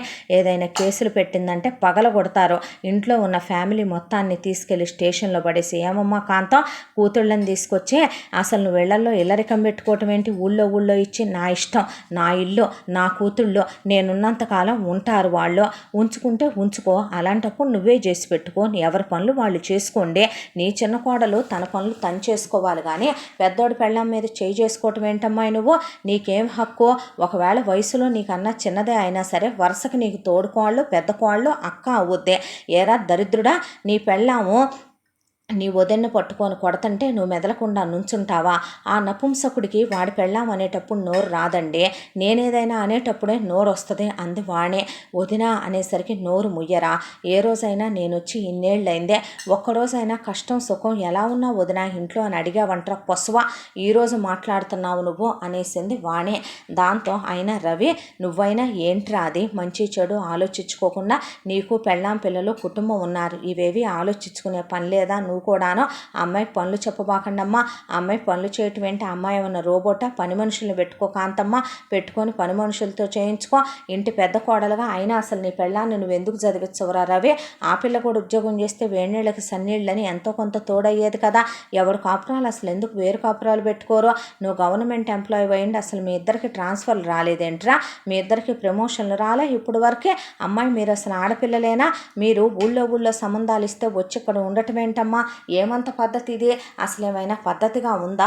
మా అమ్మ రమ్మంటేనే వచ్చాం మేము అన్నారు కూతుళ్ళు. చాలే ఊరుకోండమ్మా, మీ అమ్మ రమ్మందని వచ్చాం, మా పిన్ని రమ్మందని వచ్చాం, ఏం పద్ధతి గల్లోళ్ళు మాట్లాడే మాటలు ఇవే? మీరేంటండి ప్రతిదానికి అర్థం చేసుకోండి, కాంప్రమైజ్ అయిపోండి అని చెప్పడానికే. ఆ పిల్ల ఏం తప్పు చేసిందనే అర్థం కావటం లేదు మాకు. అది కాదండి, అత్తారింటి వాళ్ళతో తగాదాలు పెట్టుకుంటే లేనిపోయిన గొడవలని నా పుట్టింట్లో వాళ్ళు నాకు ఏ రోజు సచ్చారండి, నేను పోయిన రోజు పసుపు కుంకాలకు కూడా నా పుట్టింటికి వెళ్ళను నేను అనేసరికి ఇప్పుడు ఏంటే నీ బాధ? మేము ఇంట్లో పనులు చేయమన్నావనా? నలుగురు పిల్లల్ని కనేసిన దాన్ని, నీ పిల్లల్ని కూడా నువ్వు పెంచబాకు, వాళ్ళని కూడా నేనే పెంచుతా. ఇక నుంచి ఇంట్లో పనులు మేము చేసుకోలేమా? మా పిల్లల్ని మేము పెంచుకోలేమా? పని మనుషుల్ని పెట్టుకుంటాము, ఏం చేసుకుంటామో? వచ్చారులే పెద్ద పెద్ద మనుషులు, చెప్పారులే పెద్ద నీతులు, ఎంతకాలం మేము చేసుకున్న పనులు కాదు. ఇవాళేదో ఈవిడ గారు దిగొచ్చి 10 ఏళ్ల నుంచి తాసుపాం పగబట్టినట్టు పగబట్టి ఒకరోజే విషం కక్కుతామంటే మా మీద. అవునులే, నా కొడుకుని పెళ్లి చేసుకున్నందుకు, ఇన్నాళ్ళుగా కాపురం చేస్తున్నందుకు రోజుకి ఎంతో లెక్క కట్టి ఇవ్వాలి. కాకపోతే పద్ధతి కాదు కాబట్టి, తాళిగట్టి తెచ్చాడు కాబట్టి అలా పడేయలేం కాబట్టి వాడు చేసుకొచ్చినందుకు నీకు సిగ్గు దాసుకోవటానికి గుడ్డ, అలాగే నీకు 2 పూట్ల ముద్ద పడేస్తాం. ఇంట్లో ఎటు కింద స్టోర్ రూమ్ ఉందిగా, ఆ స్టోర్ రూమ్లో మంచం వేసింది, పరుపు వేసుకొని పడుకొని రెస్టులు తీసుకోమ్మా రెస్టులు. అక్కడ టీవీ ఉంది, పాత టీవీ, చూసి రెస్టులు తీసుకోమ్మా రెస్టులు. అక్కడ ఫ్యాను కూలరు కూడా ఉన్నాయి, రెస్టులు తీసుకో. మేమే నీకు పొద్దున్నే అంత టిఫిను భోజనం నీ మొహాన పడేస్తాం, సంవత్సరానికి ఒకసారి గుడ్లో నీ మొహాన పడేస్తాం. నా కొడుకు వయసు అయిపోయిందన్నావు కదే, నా కొడుకు నుంచి నీ గదిలోకి రాడు, నీ ఒంటి మీద చెయ్యేయడు, నా కొడుకు నిన్ను ముట్టుకోడు. పిల్లల కోసమేగా ఏడాదైనా పెళ్లి చేసుకునేది, కన్నావుగా పిల్లల్ని కూడా నేనే పెంచి పెద్ద చేస్తాను. నలుగురిని కన్నదాన్ని, నాకు ఆ మాత్రం తెలీదా? అయినా 40 ఏళ్ళు వచ్చినాయిగా, నాకు ఇంకా 40 రాలేదే. అదేలే వస్తున్నాయిగా 1-2 ఏళ్లలో, ఇంకేం కోరికలు కలుగుతాయిరా నీకు మాత్రం? ఇంకెందుకు నీకు ఇది? ఏం చేసుకోవటానికి? నువ్వు కనుక నా కొడుకు గదిలోకి వచ్చినా, నా కొడుకు పనులు చేసినా, నా కొడుకుతో మాట్లాడినా, నా కొడుకు విషయాల్లో నువ్వు కలగజేసుకున్నా మర్యాదగా ఉండదు. ఏం మాట్లాడుతున్నావమ్మా నువ్వు? ఒక సారీ చెప్తే అయిపోయేదానికి పెంచుతావేంటే గొడవ? పెంచటం ఏంట్రా? అది నేను అవమానిస్తుంది, నువ్వు మగాడివి కాదంటుందే. అత్త నిన్ను మాటలందే, మావనందే, మరిదినందే, తోడుకోళ్ళనందే, ఆడపడుచులందే, అల్లుడు గారు వాళ్ళనందే, వాళ్ళ ఫ్యామిలీస్ నందే. ఎన్నిటినన్నా కూడా చూస్తా ఊరుకుంటావేంట్రా నువ్వు చేతగాని సన్నాసిలాగా? అది కాదమ్మా అంటే, సరే ఇదిగోండి పెద్ద మనుషులందరి ముందు నా మంగళసూత్రం బయటికి తీశాను. ఈ ఇంట్లో నేను ఉన్న నాళ్ళు నేను నాకు కావలసింది కట్టుకోవటానికి బట్టలు, టైంకి ఇంత తిండే పెట్టండి. ఆ పిల్లల బాధ్యత కూడా నాకు అక్కర్లేదు, మీరే చూసుకోండి. మీ అబ్బాయే నా గదిలోకి రావటానికి వీల్లేదు, నాతో మాట్లాడటానికి వీల్లేదు, నాకు ఎదురు పట్టడానికి వీల్లేదు. మీ అబ్బాయి నా ఒంటి మీద చేయటానికి వీల్లేదు. మీ అబ్బాయిని అంతగా కోరికలు కలిగితే నీ గదిలోకి తీసుకెళ్ళు. ఎందుకే రామాయణం, భారతం అవన్నీ చెప్పు, ఒళ్ళో పడుకోబెట్టుకొని. లేదనుకో రోజుకొక వేస్యని మాట్లాడి నువ్వే దగ్గరుండి ఎలా సంసారం చేయాలో కూడా నేర్పించి చేయించుకొని కొడుకుతో. ఎన్నాళ్ళు మీ అందరికీ చేసినందుకు ఒక పెద్ద దండం. ఎందుకే నువ్వు అంత ప్రమాణాలు చేస్తున్నావు అన్నాడు రవి. అనేసరికి నేను మనిషినే, నాకు ఒక మనసు ఉంటుంది. ఏ రోజైనా నువ్వు మొగుడుగా అది అర్థం చేసుకున్నావా? నాకు ఓపిక చచ్చిపోయిందే, సహనం చచ్చిపోయిందే. ఇప్పుడు నేనేంటి వెళ్ళి స్టోర్ రూమ్లో ఉండాలి? మీ మధ్యలో తిరగటం కన్నా నేను ఆ స్టోర్ రూమ్లో ఉండటమే నయ్యం. ఉండవే, పిల్లలుండి గొడ్రాలుగా, మొగుడుండి ముండమోపిగా, అందరూ ఉండి అనాథల బతకవే. కుక్క బతుకు బతికినప్పుడు కానీ నీకప్పుడు మా విలువ తెలియదు. నీకై నువ్వే వచ్చి మా కాళ్ళు పట్టుకునే రోజు ఒకటి రాకపోదు. నేను ప్రాణాలతో ఉండంగా అది మళ్ళీ ఎప్పటికీ జరగదత్తా అనేపాటికి, ఎందుకమ్మా సర్దుకుపోతేనే సంసారాలు అనేపాటికి ఆ పక్కనే ఉన్నటువంటి రోకల బండ తీసుకుంది వాణి. మర్యాదగా ఇక్కడి నుంచి మీ ఇద్దరు వెళ్ళిపోకపోతే ఇంకొకసారి మళ్ళీ మీరు వచ్చారనుకోండి, నేను పోయిన రోజున కూడా నాకు పసుపు కుంకాలు తీసుకొని రావద్దు, మీరు నడవండి ముందు ఇక్కడి నుంచి అని అమ్మా నాన్నని గెంటేసి, మంచిదండి పెద్ద మనుషులుగా మీరు వచ్చినందుకు మీరు చాలా పెద్ద పెద్ద తీర్పులు చెప్పి నాకు న్యాయం చేయాలనుకున్నా, వాళ్ళు అనుకున్న తీర్పుకే మీ అందరూ తలొగ్గేసినందుకు మీ అందరికీ చాలా పెద్ద థ్యాంక్స్. మొత్తానికి ఈ ఇంటిని, ఇంటి పరిస్థితుల్ని బాగా మార్చారు. రేపొద్దున ఎప్పుడో 33 నాడు ఉన్న 6 గదుల్ని వాటా వేసుకొస్తే ఈ మహానుభావుడికి వచ్చే ఒక గది కోసం ఈయనకు వచ్చే 1,50,000 జీతాలని ఈయన త్యాగం చేసుకుంటా కూర్చుంటాడు. ముగ్గురిని కన్నా గొడ్రాలిని నేను, మొగుడున్న ముండమోపిదాన్ని నేను, కరెక్ట్గానే అంద మా అత్త. ఎందుకంటే కన్నా ఆ ముగ్గురికి నేను అక్కర్లేదు, కట్టుకున్న వీడికి నేను అక్కర్లేదు, ఇంకెందుకండి నాలాంటి దాని బతుకో, అందరూ ఉండే అనాథనన్నారు. దానికి బదులు సన్నాసం తీసుకున్నాను అనుకొని ఆ గదిలో పడుండే కృష్ణారామ అనుకున్న పుణ్యం వస్తుంది. ఎంతకాలం వీళ్ళకి చేసే చాకరీ ఏ కొంపల్లోకి వెళ్ళి చేసిన పాచి పని కింద గంటల లెక్కన చేసిన లక్షల్లో ఆర్జించేదాన్నే. ఈలోపు నేను ఈ 10 ఏళ్లలో ఏ పీజీ వరకు చదువుకొని గవర్నమెంట్ జాబ్కి రాసుకున్నా నా డ్రీమ్ అది ఒకప్పుడు. నేను వేడినీళ్ళకి చన్నీళ్లు తోడుంటే ఈ పశువుకి 4 రూపాయలు పోగు చేసినట్టుంటుంది. ఇంతవరకు ఈ దరిద్రుడికి నేను రాకముందు కొనుక్కున్న బండి తప్ప ఇంతవరకు ఈ ముదరష్టు పోడు ఆ బండి దాటి ఎదిగింది లేదు. ఆ బండి వారంలో 4 సార్లు ట్రబుల్ ఇచ్చుద్దే. సగం రోజులు మెట్రోలో వెళ్తాడు. ఇలాంటి కుక్కకి ఎంత చెప్పినా సిగ్గురాదు. పెళ్ళాలు మొగుళ్ళకి మర్యాద ఇవ్వాలి, పెళ్ళాలు మొగుళ్ళ కింద అణిగి మణిగి ఉండాలి, పెళ్ళాలు మొగుళ్ళు చెప్పు చేతల్లో ఉండాలి, పెళ్ళాలు మొగుళ్ళు గీసిన గీత దాటకూడదు. నా సహనం ఓర్పు చచ్చిపోయిందండి. 18 ఏళ్లకి ఇంటికి కోడలుగా వచ్చాను. ఈ ఇంట్లో అంతమంది ఆడకూతుళ్ళని కన్నా అమ్మలున్నారు, అంతమంది పిల్లల్ని కన్నవాళ్ళు ఉన్నారు, పిల్లలకి తల్లులు ఉన్నారు, తల్లులకి పిల్లలు ఉన్నారు, అసలు పెళ్ళాల కడుపులు చేసిన మొగుళ్ళు ఉన్నారు, ఉద్యోగాలు చేసి ఊళ్ళెళ్తున్న మొగుళ్ళు ఉన్నారు. ఈ మహానుభావుడు ఒకానొక రోజున నన్ను ఒక మాట అడిగాడులేండి, ఇంట్లో పొద్దున్నుంచి నువ్వు చేసేదేముంది, తిని కూర్చొని పిల్లల్ని చూసుకోలేకపోతున్నావా అని. ఇక నుంచి తన పిల్లల్ని తనే చూసుకుంటాడు. అదేదో నువ్వే చూసుకో అని నేనంటే నువ్వు వెళ్ళి నా ఉద్యోగం చేసిరా అన్నాడు. ఆ ఉద్యోగం ఏమైనా నా కోసం చేస్తున్నాడా? వాళ్ళ అమ్మ కోసం, నాన్న కోసం, చెల్లెళ్ళ కోసం, తమ్ముళ్ళ కోసం చేసుకుంటున్నారు వాళ్ళు. నాదే ఉందండి, రోజు ఎటు ఈ పందులన్నీ తినటానికి, ఏనుగులన్నీ తినటానికి వండే దాంట్లో ఎటు ఒక మనిషి అన్నం మిగిలిపోద్దే.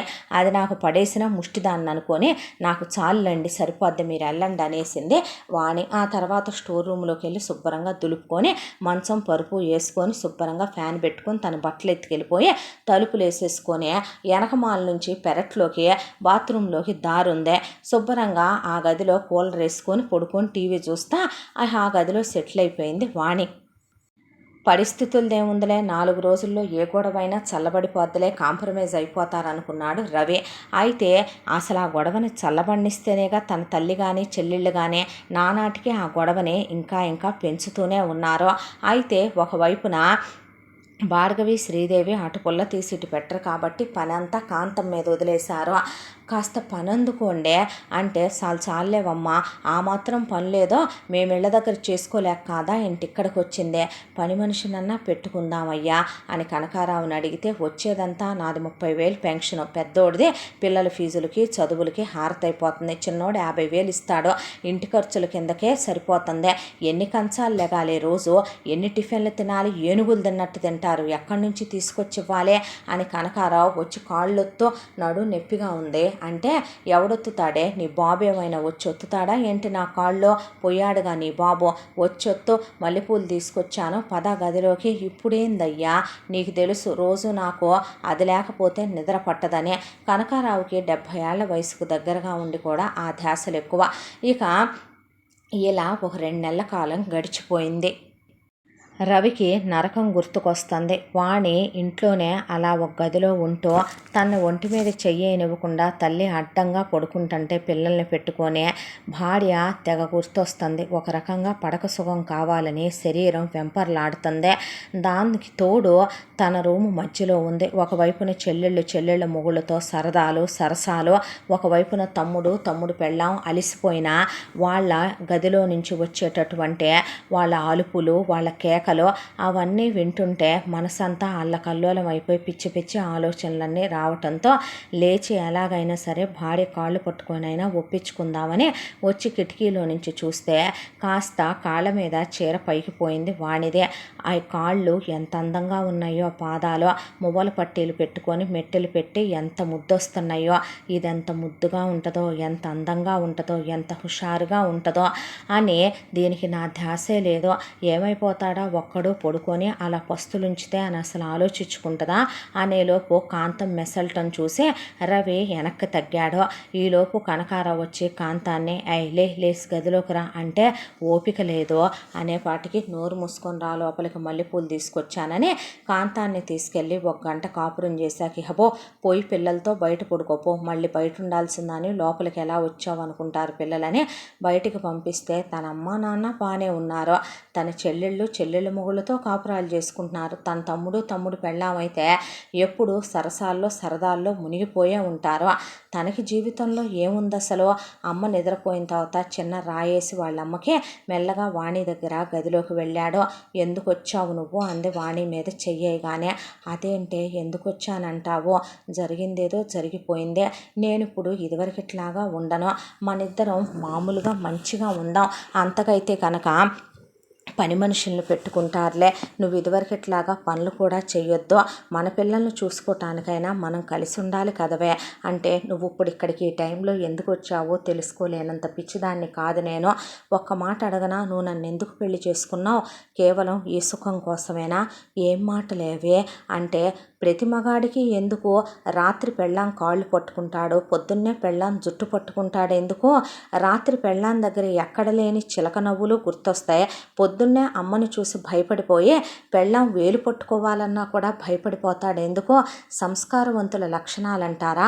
అలాంటి వెధవల్ని మూతి మీద మేసి ఉన్న మగాళ్ళంటారా? పేడి వెధవలంటారా? ప్రపంచం మొత్తం మీద నిజం చెప్పాలంటే మాతృమూర్తి గొప్పది. తల్లి అంటే ప్రేమ ఉండాలి పిల్లలకి.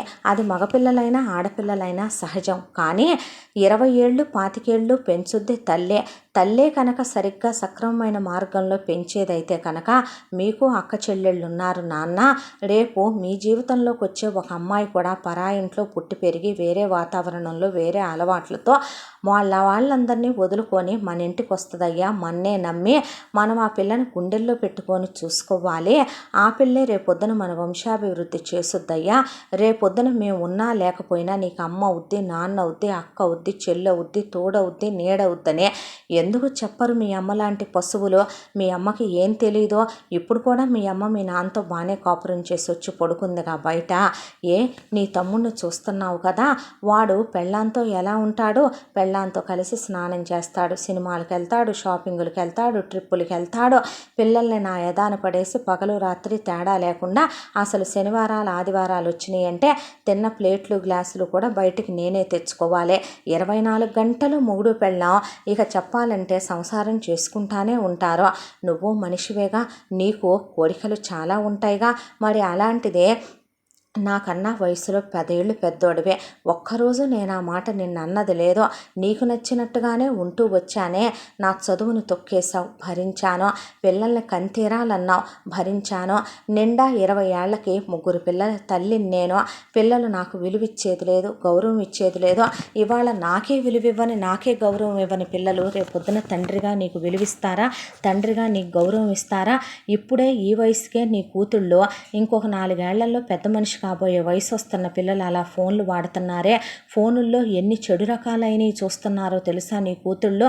రేపొద్దున ఎందుకైనా పనికొస్తాయి అనుకుంటున్నావా నువ్వు? ఇంతవరకే రూపాయి నువ్వు సేవింగ్స్ చేసుకుంది లేదో, మొత్తం మీ అమ్మకు దోచేసావు. మీ అమ్మ మొత్తం మీ చెల్లెళ్ళకి దోచిపెట్టేసింది కదా. రేపొద్దున నీ కూతుళ్ళనే ఎవడో ఒకరిని చూసుకొని లేచిపోండి అని చెప్తావా, లేకపోతే ఎవడో ఒకటి దగ్గర తారుస్తావా? నీ కొడుకు రేపొద్దున ఎందుకైనా పనికొస్తాడనుకుంటున్నావా? నీకు మళ్ళీ వాడు అమ్మ మాటలెండో, అడుగులకు మడుగులొత్తాడు మనకి.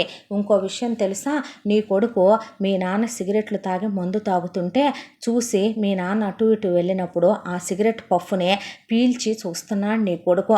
ఆ మందు ఒక కుక్కెండ్ నోట్లో పోసుకొని తాతని ఇన్స్పిరేషన్గా తీసుకుంటున్నాడు నీ కొడుకు. రేపొద్దున ఇప్పుడు వాడి వయసు 7 ఏళ్ళు, ఎందుకైనా పనికొస్తాడా? ఇప్పటి నుంచే పిల్లల్ని పట్టించుకోకపోతే ఇది ఇల్లు అంటారా? అసలు నీ చెల్లెళ్ళు పెళ్ళిళ్ళు అయిన తర్వాత వచ్చి ఇక్కడ కూర్చోవటం ఏంటి? మొగుళ్ళని తీసుకొని వాళ్ళు ఏమైనా పిచ్చోళ్ళే అమాయకులై వచ్చారనుకుంటున్నావా? ఇక్కడ ఉంటే రూపాయి మీ అమ్మకి ఇచ్చే పని లేదు. మొగుళ్ళకి గవర్నమెంట్ ఉద్యోగాలు జీతాలు మొత్తం దాచుకుంటున్నారు. అత్తామామలు ఇచ్చిన వాళ్ళకు ఉన్నటువంటి ప్రాపర్టీలన్నీ దాచుకున్నారు, అమ్మి క్యాష్ చేసుకొని మ్యూచువల్స్లో పెట్టుకున్నారు. మొగుళ్ళ జీతాలు లంచాలు పెట్టి పిల్లలకు ప్రాపర్టీలు వాళ్ళకి నగలు కొనుక్కొని రిటైర్మెంట్ ప్లాన్లు చేసుకొని కార్లు కొనుక్కొని డ్యూప్లెక్స్ విల్లాలు కొనుక్కొని ఆ అద్దెలకి ఇచ్చుకొని వాళ్ళ జాగ్రత్తల్లో వాళ్ళు ఉన్నారు. ఇక నీ తమ్ముడు పెళ్ళాం అయితే కనుక వాడి పెళ్ళాం కట్నం తెచ్చింది కాబట్టి వాడి జీతంతో లైఫ్ ఎంజాయ్ చేస్తూ ఎటు అనుపమ వాళ్ళ అమ్మ వాళ్ళ తమ్ముడికి పెట్టాల్సింది మొత్తం వాడి నోరు కొట్టి కూతురికి దోచిపెట్టుద్ది కాబట్టి వాళ్ళు ఎంజాయ్ చేస్తున్నారు. మరి మన సంగతి ఏంటి? మన బతుకేంటి? ఇప్పటికి నీ వయసు అంతా 39, ఇంకొక సంవత్సరంలో నీకు 40 రాబోతున్నాయి. నువ్వు ఇంకెన్నాళ్ళు ఉంటావు? ఎన్నాళ్ళల్లో రిటైర్ అయిపోతావు? రిటైర్ అయిపోతే మన పరిస్థితి ఏంటి? అప్పటికి నీ దగ్గర రూపాయి ఉండదు. ఆ రిటైర్మెంట్ డబ్బులతో కూతుళ్ళకి పెళ్ళిళ్ళు చేసి పంపిస్తావా? కొడుక్కి ఏమిద్దామనుకుంటున్నావు? మీ నానిచ్చే ఈ ఇంట్లో ఒక గది వాటా ఇద్దామనుకుంటున్నావా? మన ఇద్దరి బతుకు పెన్షన్ల మీద ఆధారపెట్టి బతుకుదామనుకుంటున్నావా? అసలు నేను ఎందుకు చదువుకుంటానన్నాను ఒక్కరోజు ఆలోచించావా? నువ్వు ఒక్కడివే కష్టపడుతున్నావు.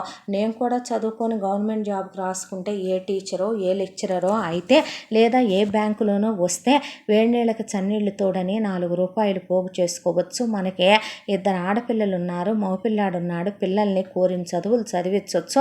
రేపొద్దున పిల్లల లైఫ్లు సెటిల్ చేయొచ్చు. ఆడపిల్లలకి అంత బంగారం చేయించవచ్చు. మన రిటైర్మెంట్కి ప్లాన్ చేసుకోవచ్చు. మనకి ఒక ఇల్లు ఒక కారు ఉంటుంది. బండి మీద ఎండనక వాననక సలనక వెళ్తున్నావు. నీకు కూడా ఒక కారు ఉంటే బాగుంటుంది కదా అని నేను భారీగా ఆలోచించడం నా స్వార్థమా? అది నాలో ఉన్న చెడా, నాలో ఉన్న దుష్టత్వమా? నిజం చెప్పు. 18 ఏళ్ల పిల్లని నీ చిన్న చెల్లెల కన్నా నేను చిన్నదాన్ని కదా నువ్వు చేసుకొని తీసుకొచ్చినప్పుడు నా మీద పడి నీకు కోరిక తీర్చుకోవటం తెలిసింది కదా. వచ్చి రాగానే మీ అమ్మ నాతో అంత చాకిరీ చేయిస్తుంటే ఒక పని మనిషిని పెట్టమని నా వైపున మాట్లాడావా? నాకెవరున్నారు?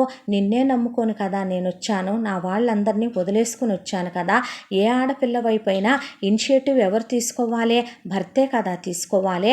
అలాంటిది భర్తే ఒక ఆడదాన్ని నిరాధారంగా వదిలేసి రాబందుల్లాంటి గద్దల్లాంటి మీ అమ్మలాంటి మీ నాన్నలాంటి మీ చెల్లెళ్ళు నీ తమ్ముడు పెళ్ళాం లాంటి వాళ్ళకి ఎరగా వేసేసి తమాషా చూస్తూ నుంచోవచ్చా? నీ తమ్ముడు పెళ్ళాం నన్ను కొట్టొచ్చా? అసలు నీ చెల్లెళ్ళు నా మీదకి రావచ్చా?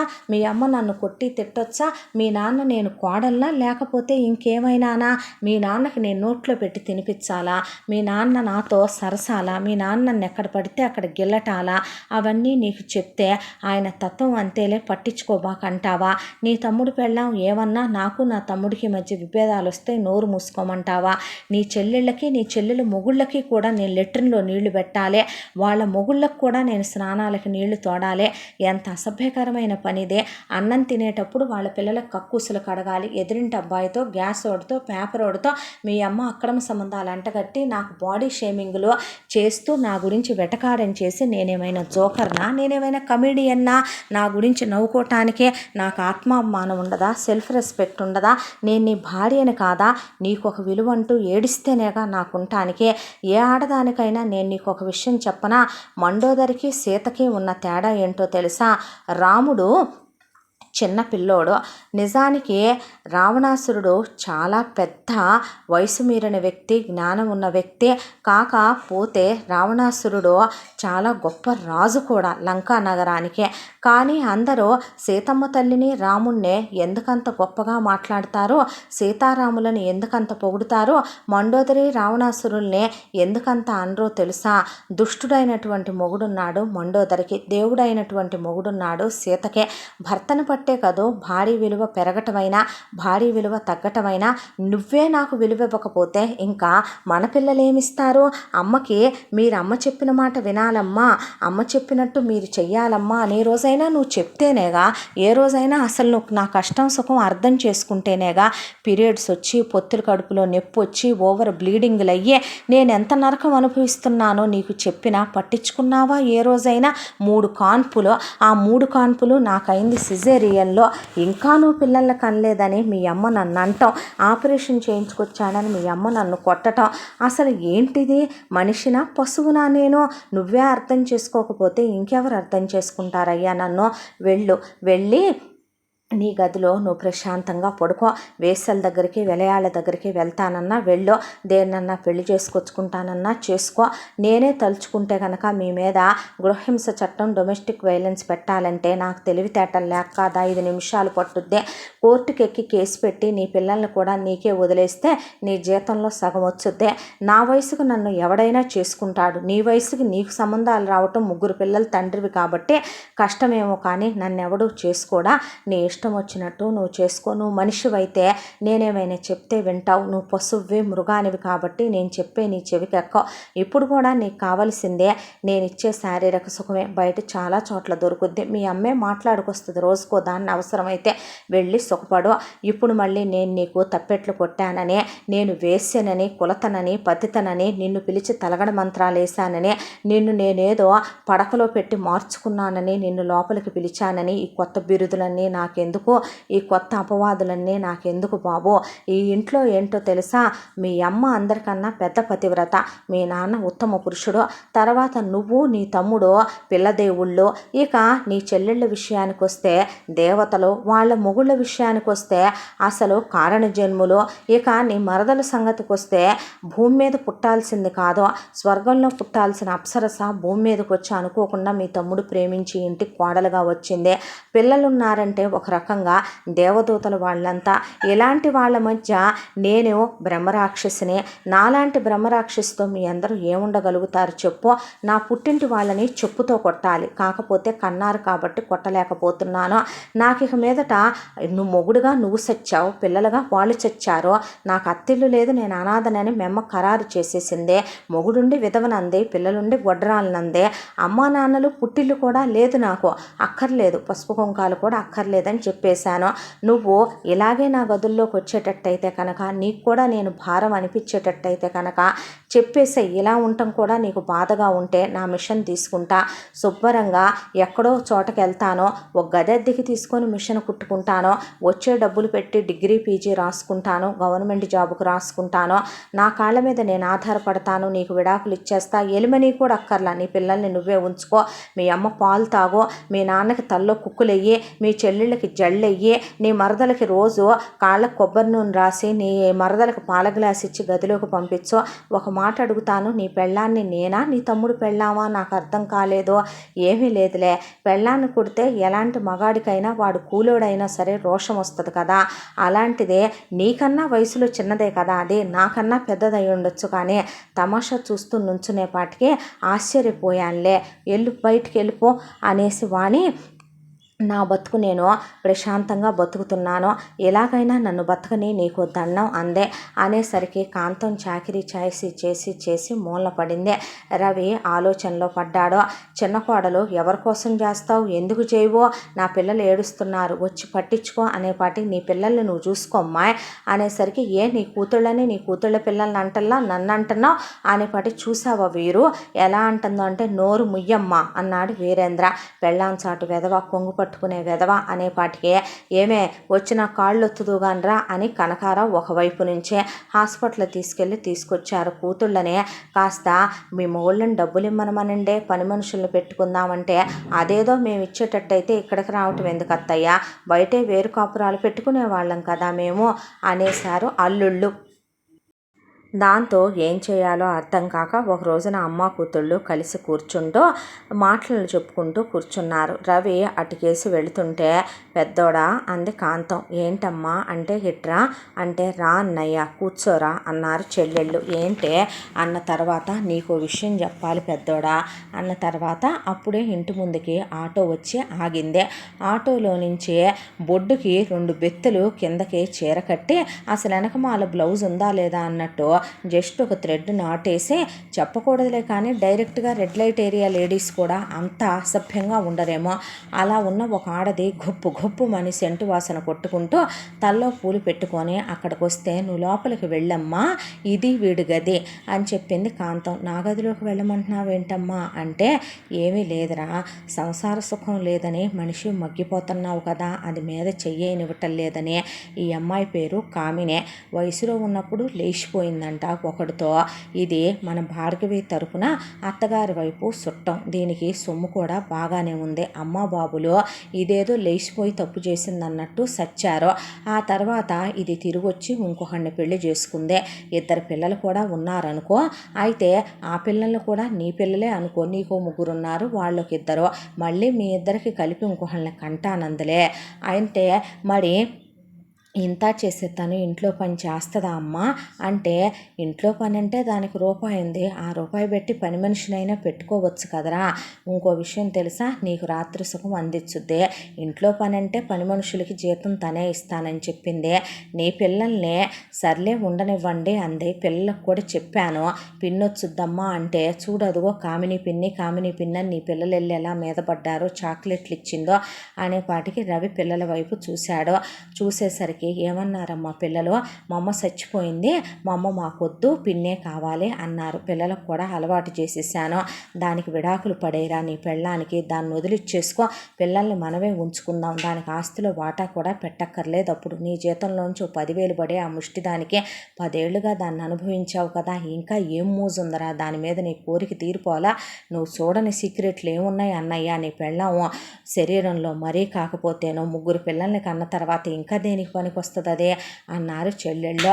అయితే ఇప్పుడు కామినిని పెళ్లి చేసేసుకో పెద్దోడా, చేసుకుంటే శుభ్రంగా ఇహ నుంచైనా నీ జీవితం ఒక దారిలో పడిపోద్దమ్మా, మాకు వేడినీళ్ళకి సన్నీళ్ళు తోడని 1 రూపాయి చేతిలో తిరుగుద్దే అనేసరికి ఇంకా ఏముంది, దాని ముట్టె పొగరు అనగాలి, దానికి ఎంత అహంకారం రా, ఎంత బలుపురా, నాకు ఎదురు చెప్పి మీ నాన్నకి ఎదురు చెప్పి మీ చెల్లెళ్ళ మొగుళ్ళని ఎలా పడితే అలా మాట్లాడే, పాపం చిన్నోడు పెళ్ళాం అసలు రోజు ఏమన్నా అలిసిపోతుంది అనుకుంటున్నా, ఏమన్నా గొడవ పడుతుంది అనుకుంటున్నా, రోజు బయట నుంచి తెప్పించుకుంటున్నారా, వాళ్ళు పుట్టింటి దగ్గర నుంచి తెప్పించుకుంటున్నారా, అదే మన ఇంట్లోనే ఒక వంటమ్మాయి పనమ్మాయి ఉంటే గనక మాట్లాడాను, పిల్లలందరినీ పట్టుకోవటానికి ఒక 50,000, ఇంటి పని వంట పని చేయటానికి 50,000 అడిగారు, మొత్తం కలిపి కామినే చూసుకుంటానంది అని చెప్పేసరికి పిల్లల్ని రమ్మన్నాడు రవి. నడుముకున్న బెల్ట్ తీశాడు. బెల్టు బక్కెల వైపు తగిలేలాగా పీస్ అయిపోయిందాకా కుట్టాడు బెల్ట్ పెట్టి. ఆ తర్వాత పక్కనే కేన్ స్టిక్కులు పెట్టున్నాయి. ఒక్కొక్క కేన్ స్టిక్కు పీస్ అయిపోయిందాకా బాది పారేస్తే, ఎందుకురా పిల్లల్ని కొడతావు, ఈ పిచ్చి పట్టిందా, వాళ్ళు నా పిల్లలు, ముందు నువ్వు చేయి వాళ్ళ మీద అన్నాడు. అనేసరికి అమ్మొద్దా మీకు, పెన్ని కావాలా మీకు, చెప్పారా నన్ను ఇంకో పెళ్లి చేసుకోమని, చెప్పాం డాడీ అనేసరికి అమ్మొద్దా, ఇవాళ అమ్మొద్దు రేపు నాన్నొద్దు, ఎందుకు పనికొస్తారే మీరు, ఒకళ్ళకి 9, ఒకళ్ళకి 8, ఒకళ్ళకి 7 లేవు, ఇప్పుడే ఇంత పెద్ద మాటలు, బరితెగిచ్చిన వ్యవహారాలు, రేయ్ అన్నాడు కనకారావు. నోరు ముయ్యవయ్యా చాలే కానీ, నువ్వేంటి నీ వయసు ఏంటి, ఎంతకాలం ఏదో నువ్వు పెట్టే ఈ గది వాటా కోసం అని చెప్పి పడున్నాననుకుంటా, అనుకుంటున్నావా? నువ్వు నా పెద్ద కొడుకువే, నువ్వంటే నాకు ఇష్టమనే నాకుండాలి బుద్ధి, నాకుండాలి సిగ్గు.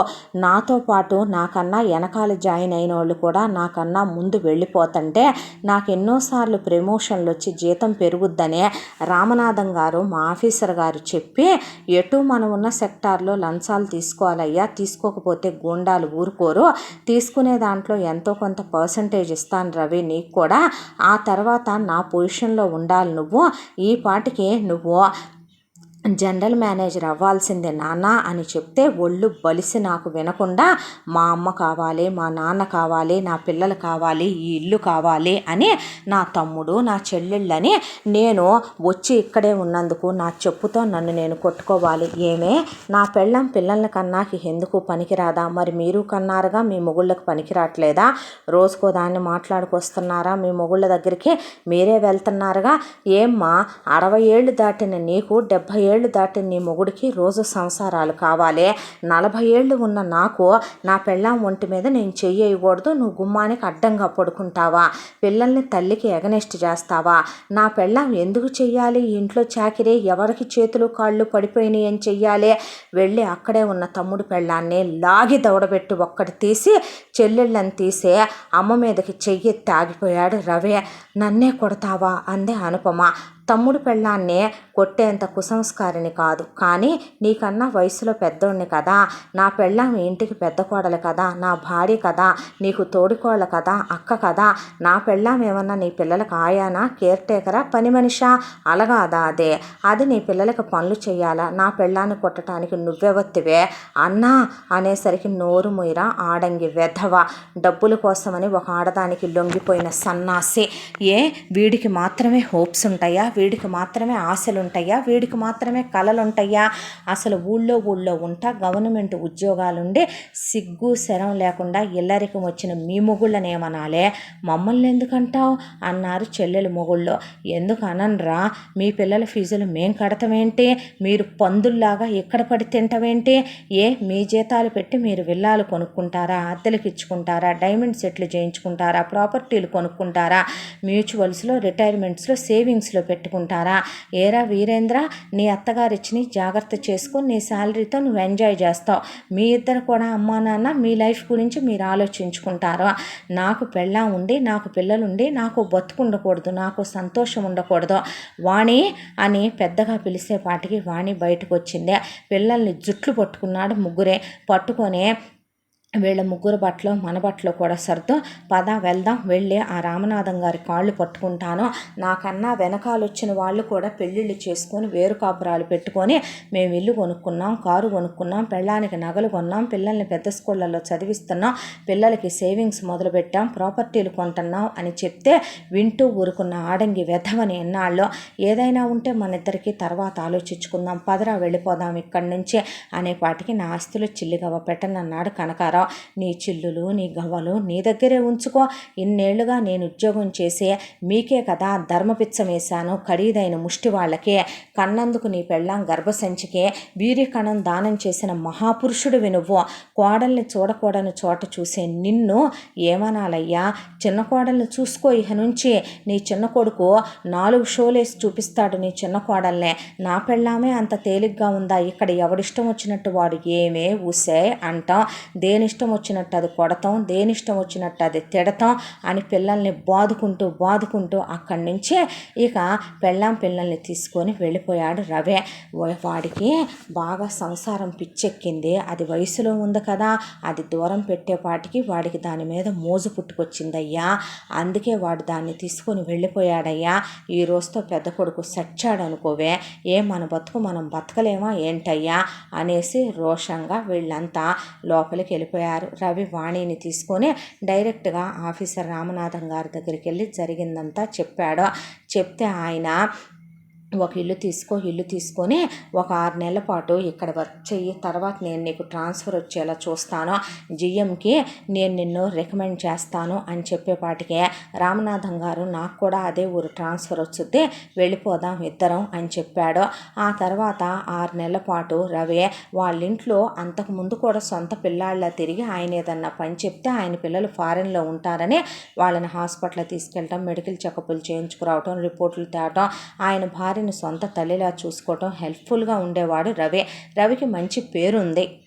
ముందు ఒక ఇల్లు తీసుకొని వేరు కాపురం పెట్టుకున్న తర్వాత భార్య కాళ్ళు పట్టుకున్నాడు. ఇంకెప్పుడు ఇలా చేయను, నిన్ను అర్థం చేసుకోకుండా చాలా బాధ పెట్టాను, క్షమించరా, ఇక నుంచి రాత్రుళ్ళే కాదే పగలు కూడా నిన్ను ప్రాణంలానే చూసుకుంటాను అన్నాడు. నువ్వు చదువుకుందు కానీ మనం కూడా రూపాయి సేవింగ్స్లో పెట్టుకుందాం, ఈ పిల్లల్ని మాత్రం నీకు నేను ఫ్రీ హ్యాండ్ ఇస్తున్నానురా వాణి, వాళ్ళు మన పిల్లలు, నువ్వే వాళ్ళని దారిలో పెట్టవే అనేశాడు. అన్న తర్వాత ఇక రవి ఆఫీస్ పనుల్లో బిజీ అయిపోయాడు. రామనాథం గారు ప్రతి పనికి పక్కనే పెట్టుకొని రవికి వర్క్ నేర్పించడం కూడా మొదలుపెట్టాడు.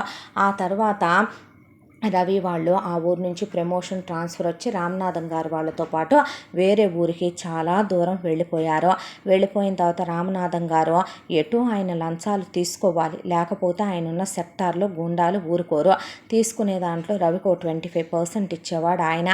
అవి సేవింగ్స్లో పెట్టి రవి ముందు ఇల్లు కొన్నాడు. గృహప్రవేశం చేసుకుని ఇంట్లోకి వెళ్ళాక పిల్లలు మేము స్కూల్కి వెళ్ళమని, చదువులు చదవకుండా మాకు నానమ్మ కావాలి, మాకు అత్తలు కావాలి, మాకు బాబాయ్ వాళ్ళు కావాలని ఎదురు తిరిగిపోయి వస్తే ఏమే అనేపాటికి వాణి బయటికి వెళ్ళి స్టీల్ బెల్టులు కొనుక్కొచ్చింది. అలాగే కేన్ స్టిక్కులు కొనుక్కొచ్చి అన్నం నీళ్లు పెట్టకుండా గదిలో పడేసి పిచ్చి కొట్టింది.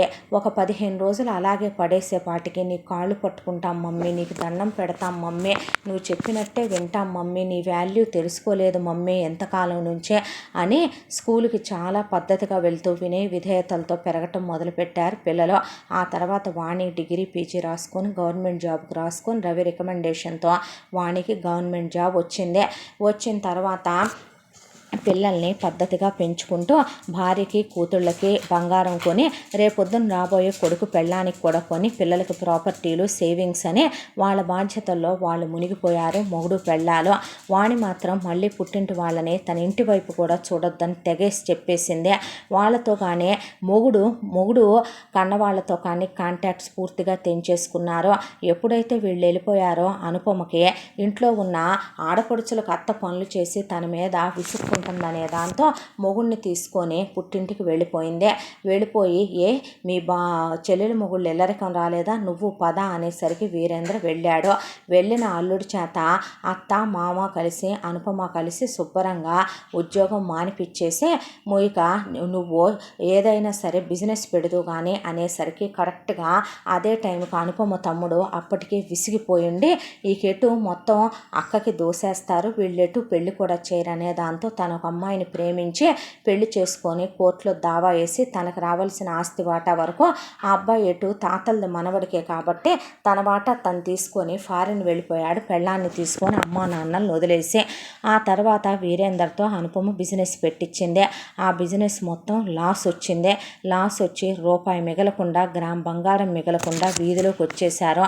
దాంతో అత్త మీద మామ మీద అత్తనే ఇద్దరి మీద పెళ్ళాన్ని పడేసి గవర్నమెంట్ జాబ్ మానిపించినందుకు బాధి పారేసి ఎంటెక్ దాకా చదువుకున్నాడు కాబట్టి తన ఉద్యోగానికి వెళుతూ పెళ్ళాన్ని ఉద్యోగానికి పంపుతూ పిల్లల్ని స్కూల్లో వేసి చితకబాదే పిల్లల్ని క్రమశిక్షణగా పెంచుతూ ఇంట్లో పెళ్ళాన్ని చేత ట్యూషన్లు పెట్టించి ఇక తను కూడా పై ఎత్తున ఆన్లైన్ ట్యూషన్లు చెప్పుకుంటూ రూపాయి మళ్ళీ సేవింగ్స్ చేసుకుంటూ జీవితాన్ని మళ్ళీ మొదలుపెట్టినట్టు అయిపోయింది వీరేంద్ర బతుకు. ఇక భార్గవిని శ్రీదేవిని మొగుళ్ళు పడేసి చితక్కొట్టడంతో మా కూతుళ్లను కొట్టొద్దు అల్లుళ్ళు మీరు అని కొడుకులు వెళ్ళిపోయేపాటికి చేతిలో డబ్బులు సరిపోవట్లేదని ఇష్టపూర్వకంగానే కొడుకులకి మేమెటు పెట్టం, కొడుకులు ఒకడేమో పెళ్ళాం మాటిని వెళ్ళిపోయాడు, రెండో వాడు ఇల్లరికి వెళ్ళిపోయాడు అనే దాంతో ఇల్లు అమ్మేసి ఆ డబ్బులు కూతుళ్ళకి చెరిసగం ఇచ్చేశారు కాంతం కనకారావు. ఆ తర్వాత కూతుళ్ళు వేరు కాపురాలు వెళ్ళి అమ్మా నాన్నల్ని ఇక ఒకరోజు ఒకళ్ళింట్లో పనికి, ఒకరోజు ఒకళ్ళింట్లో పనులకి పెట్టేసుకొని ఆ తర్వాత కనకారావు ఒకరోజు పిల్లల్ని ట్యూషన్ నుంచి తీసుకొస్తూ కాలు జారి పడ్డాడు.